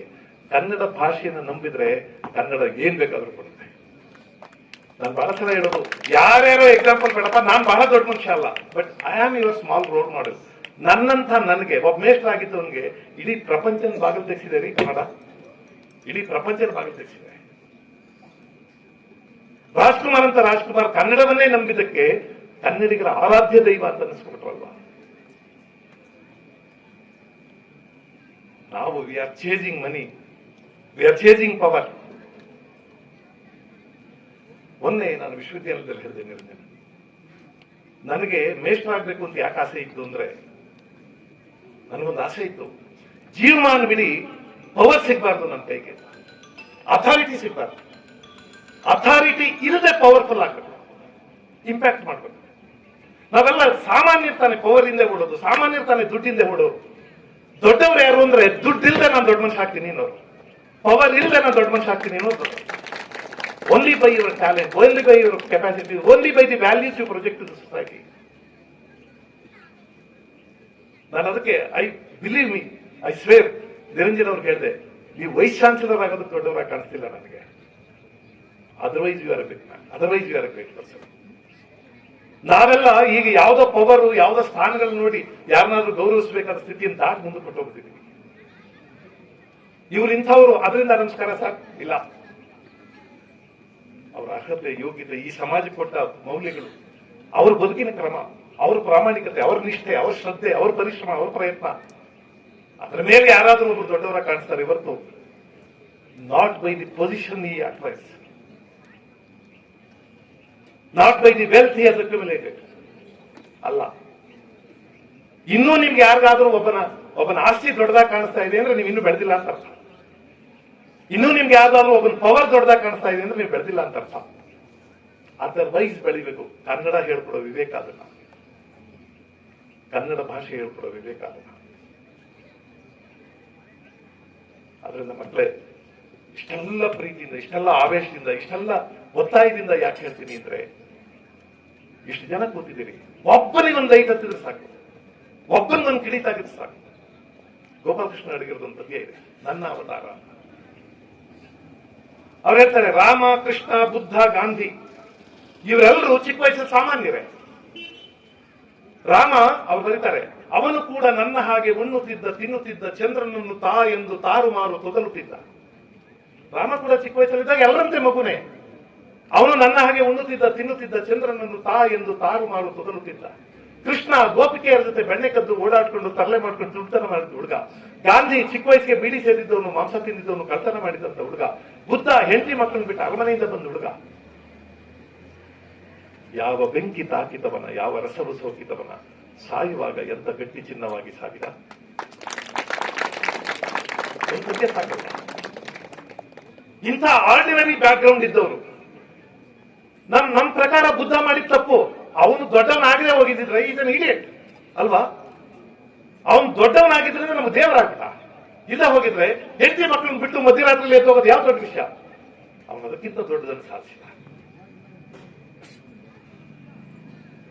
ರಾಮ ದೊಡ್ಡವನಾಗಿದ್ದ ಯಾಕೆ? ಅವನ ನಡವಳಿಕೆಯಿಂದ, ಅವನ ಶೀಲದಿಂದ, ಅವನ ವ್ಯಕ್ತಿತ್ವದಿಂದ, ಅವನ ಚಾರಿತ್ರ್ಯದಿಂದ. ಕೃಷ್ಣ ದೊಡ್ಡವನಾಗಿದ್ದ ಯಾಕೆ?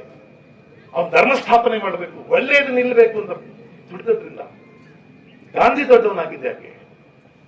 ಯಾರೊಬ್ಬ ಯುನೆಸ್ಕೋ ಸ್ಕಾಲರ್ ಬಂದಿದ್ರು 1998 ಅಂತ ಕಾಣಿಸುತ್ತೆ ಮೈಸೂರಿನಲ್ಲಿ. ಅವರೊಂದು ಮಾತು ಹೇಳಿದ್ರು, we are at the turn of the century and this is the time to declare the man of the century.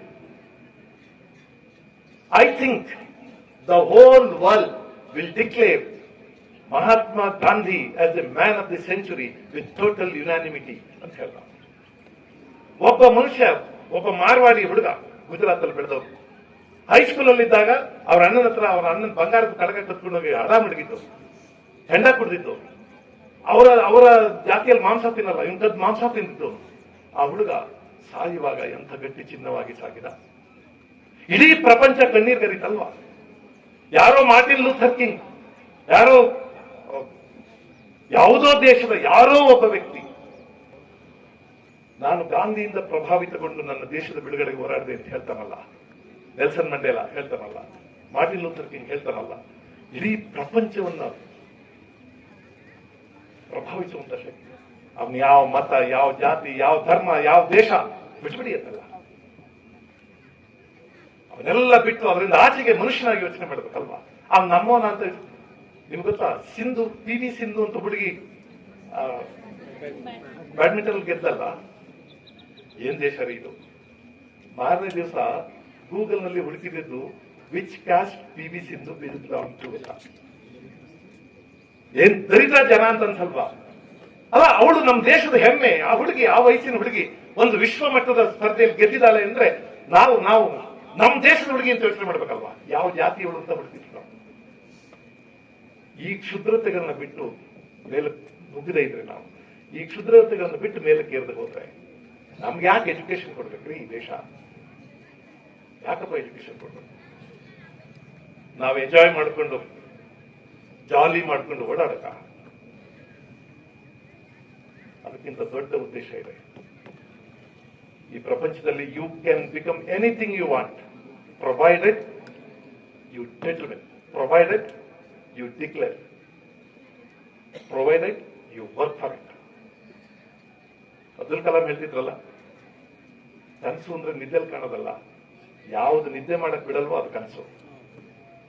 ನಿದ್ದೆ ಮಾಡಕ್ ಬಿಡ್ತಾರೆ, ನಿಮ್ಗೆ ನಿದ್ದೆ ಮಾಡಕ್ ಬಿಡ್ತಾರೆ. ಅಬ್ದುಲ್ ಕಲಾಂ ಅಂತ ನೆನಪಾಯ್ತು, ಒಂದು ವಿಷಯ ಹೇಳ್ಬಿಡ್ತೀನಿ. ಅಬ್ದುಲ್ ಕಲಾಂ ಈ ದೇಶದ ರಾಷ್ಟ್ರಪತಿ ಆಗಕ್ಕೆ ಆಯ್ಕೆ ಆದಾಗ ಪೇಪರ್ನಲ್ಲಿ ನಾವೆಲ್ಲ ಓದಿದ್ದೀವಿ, ಪೇಪರ್ ಓದಿದ್ದೀವಿ, ಈ ಭಯ್ಯ ನೋಡಕ್ ಚೆನ್ನಾಗಿಲ್ಲ, ಅವ್ರ ಹೇರ್ ಸ್ಟೈಲ್ ಚೆನ್ನಾಗಿಲ್ಲ, ಅವರು ಚೆನ್ನಾಗಿ ಡ್ರೆಸ್ ಮಾಡಲ್ಲ, ಹಿಂಗೆಲ್ಲ ಬರ್ದಿದ್ರು. ನಮ್ಮ ರಾಷ್ಟ್ರಪತಿ ಅಂದ್ರೆ ಚೆನ್ನಾಗಿ ಡ್ರೆಸ್ ಮಾಡ್ಬೇಕು, ಅವ್ರು ಸ್ವಲ್ಪ ಹೇಳ್ರಿ ಹೇರ್ ಸ್ಟೈಲ್ ಚೇಂಜ್ ಮಾಡ್ಕೊಳಕ್ಕೆ ಅಂತೆಲ್ಲ ಬರ್ದಿದ್ರು. ದ್ರೌಪದಿ ಮುರ್ಮು ಅವ್ರ ಬಗ್ಗೆ ಹೌದು, ಬಣ್ಣದ ಬಗ್ಗೆ ಬರ್ದಿದ್ರು.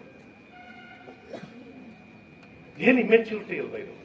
ನಿಮ್ಗೆ ಗೊತ್ತಿರಲಿ, ಅಬ್ದುಲ್ ಕಲಾಂ ಅವರು ರಾಷ್ಟ್ರಪತಿಯಾದ 6 ತಿಂಗಳಿಗೆ ಟೈಮ್ಸ್ ಆಫ್ ಇಂಡಿಯಾ ಒಂದು ಸರ್ವೆ ಮಾಡಿದ್ದು the most attractive place in India. Aishwarya Rai ಇರ್ಲಿಲ್ಲ ಅಲ್ಲಿ, ಸಚಿನ್ ತೆಂಡೂಲ್ಕರ್ ಇರ್ಲಿಲ್ಲ, ಅಮಿತಾಬ್ ಬಚ್ಚನ್ ಇರ್ಲಿಲ್ಲ, ಅಜಯ್ ದೇವಗನ್ ಇರ್ಲಿಲ್ಲ, ಶಾರುಖ್ ಖಾನ್ ಇರ್ಲಿಲ್ಲ, ರಾಜ್ಕುಮಾರ್ ಇರ್ಲಿಲ್ಲ. 87% of the people liked the most attractive place in India is Abdul Kalam. ತಪ್ಪಿಗಿದ್ದಾನೆ ಬೆಳಗಿದ್ದಾನೆ ಅನ್ನೋದಲ್ಲ, ಅವನು ಸಾಬ್ರ, ಹಿಂದೂ, ನಮ್ಮ ಲಿಂಗಾಯತ್ನ, ಬ್ರಾಹ್ಮಣ ಅನ್ನೋದಲ್ಲ. ಅದೆಲ್ಲವನ್ನು ಮೀರಿ ಮನುಷ್ಯನ ವಿವೇಕ ತೀರ್ಮಾನ ಮಾಡುತ್ತೆ ಯಾರು ದೊಡ್ಡ ಮನುಷ್ಯ ಅಂತ, ಅಲ್ವಾ? ನಾವು ಹಂಗಿರ್ಬೇಕಲ್ವಾ? ನಾನು ಮಕ್ಕಳಿಗೆ ಮಾತು ಹೇಳ್ಬಿಡ್ತೀನಪ್ಪ, ಈ ವಯಸ್ಸಲ್ಲಿ ಎಲ್ರಿಗೂ ನಾ ಬೆಳಗಿದ್ದೀನಿ, ಸಣ್ಣಗಿದ್ದೀನಿ, ದಪ್ಪಗಿದ್ದೀನಿ, ಕಪ್ಪಗಿದ್ದೀನಿ, ಸರಿ ಇಲ್ಲ, ನಾನು ಹಿಂಗ್ ಚೆನ್ನಾಗಿರ್ಬೇಕು. ಇವೆಲ್ಲ ಸ್ವಲ್ಪ ದಿವಸ ಅಷ್ಟೇ ಮಕ್ಕಳ, ಬಹಳ ದಿವಸ ಇವೇನ್ ಕೆಲ್ಸಕ್ಕೆ ಬರೋದಿಲ್ಲ. ನಿನ್ ಕಲರುಗಿಲ್ಲ, ಬಹಳ ದಿವಸ ಕೆಲ್ಸಕ್ಕೆ ಬರಲ್ಲ.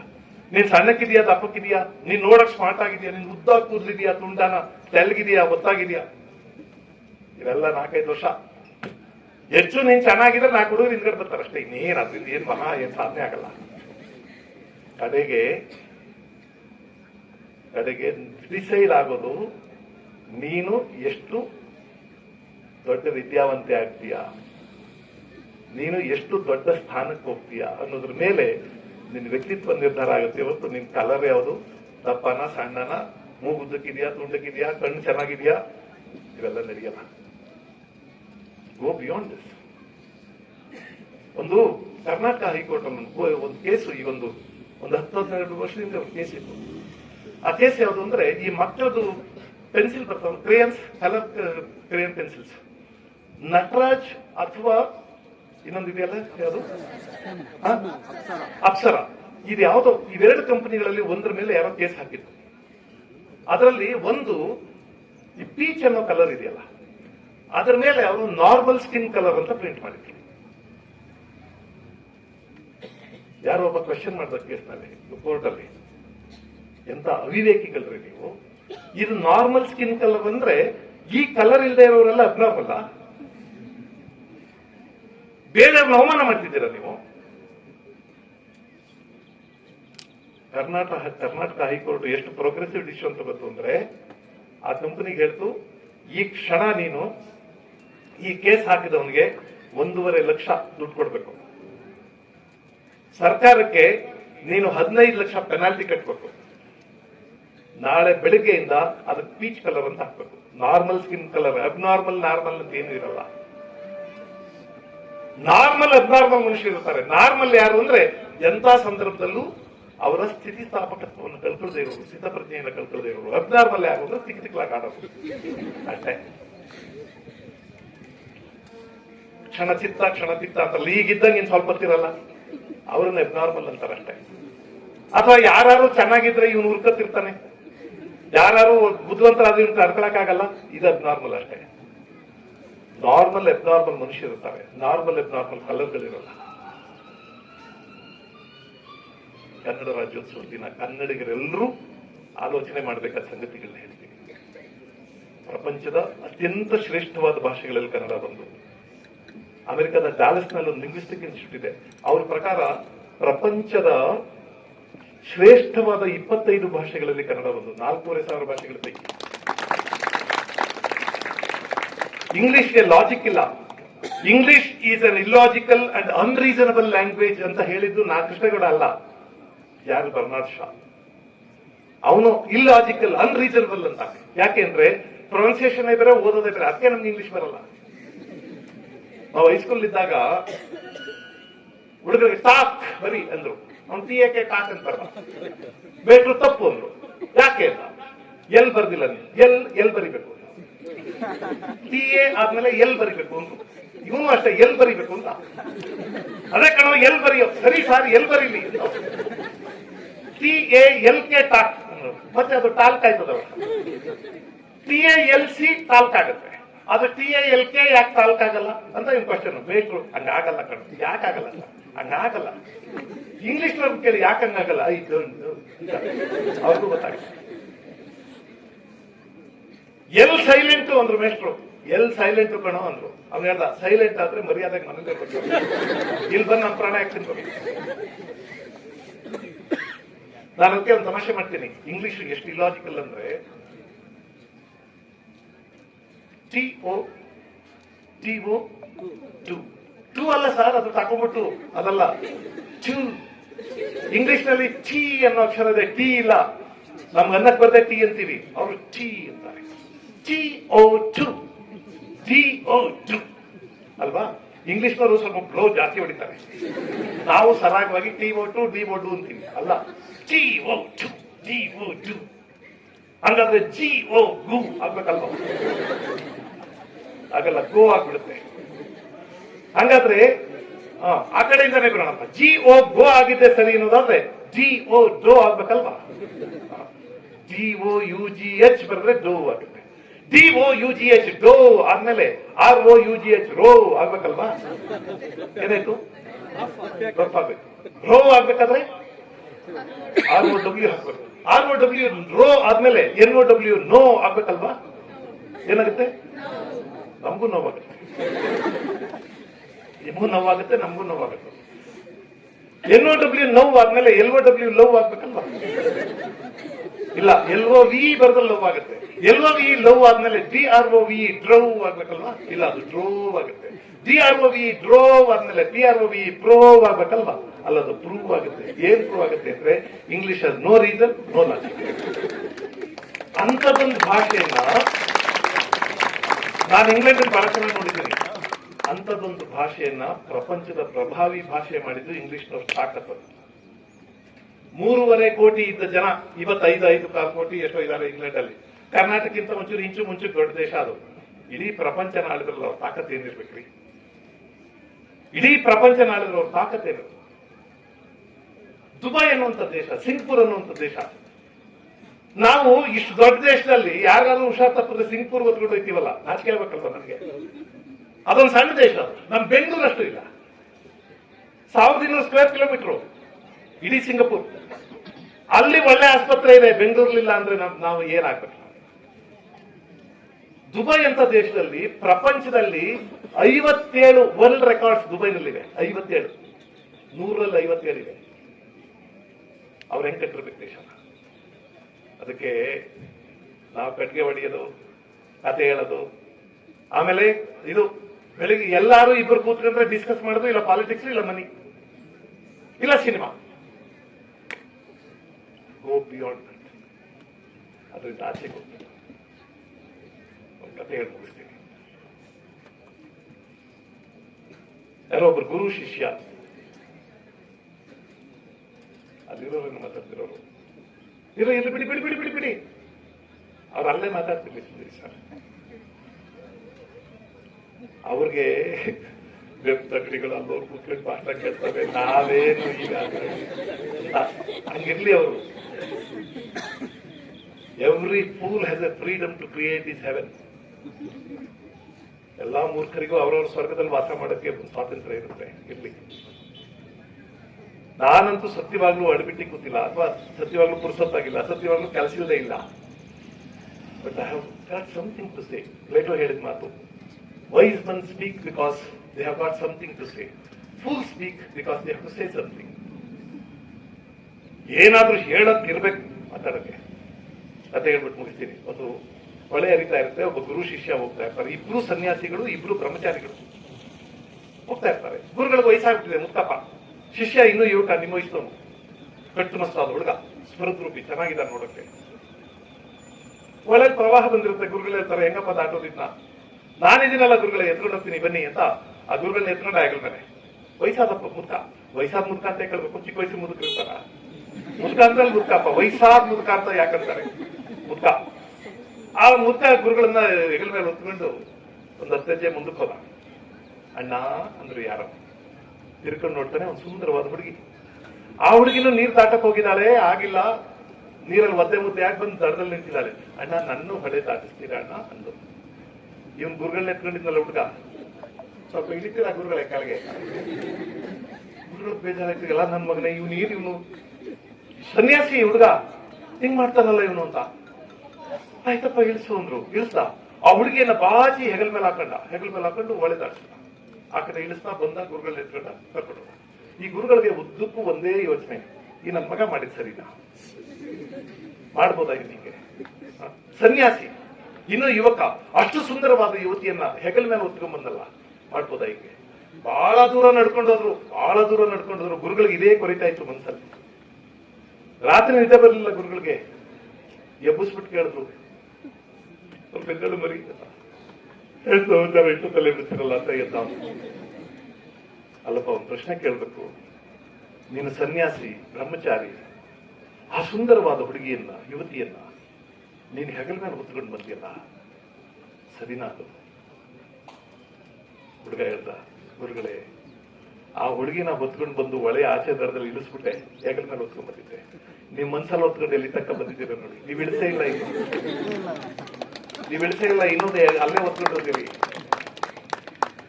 ಗುರುಗಳನ್ನ ಮಾತು ಹೇಳಿದ್ರು, ಗುರು ನೀನು ಕಣೆ, ಈಗ ನೀನ್ ಗುರು. ಹೆಗಲ ಮೇಲೆ ಏನು ಹೊತ್ಕೊಂಡು ಹೋಗ್ತಿದ್ದೀನಿ ಅನ್ನೋದು ಇಂಪಾರ್ಟೆಂಟ್ ಅಲ್ಲ, ಮನಸ್ಸಲ್ಲಿ ಹೊತ್ಕೊಂಡು ಹೋಗ್ತಿದ್ದೀನಿ. ನೀವು ಡಿಗ್ರಿ ಮುಗಿಸ್ತೀರಿ, ಒಂದು ಸರ್ಟಿಫಿಕೇಟ್ ಕೊಡ್ತಾರೆ, ಕೈಯಲ್ಲಿ ಹಿಡ್ಕೊಂಡು ಹೋಗ್ತೀರಿ. ಕೈಯಲ್ಲಿ ಏನು ಹಿಡ್ಕೊಂಡು ಹೋಗ್ತೀರಿ ಅನ್ನೋದು ಇಂಪಾರ್ಟೆಂಟ್ ಅಲ್ಲ, ಮನಸ್ಸಲ್ಲಿ ಹೊತ್ಕೊಂಡು ಹೋಗ್ತೀರಿ ಅನ್ನೋದು ಇಂಪಾರ್ಟೆಂಟ್. ನಮಸ್ಕಾರ.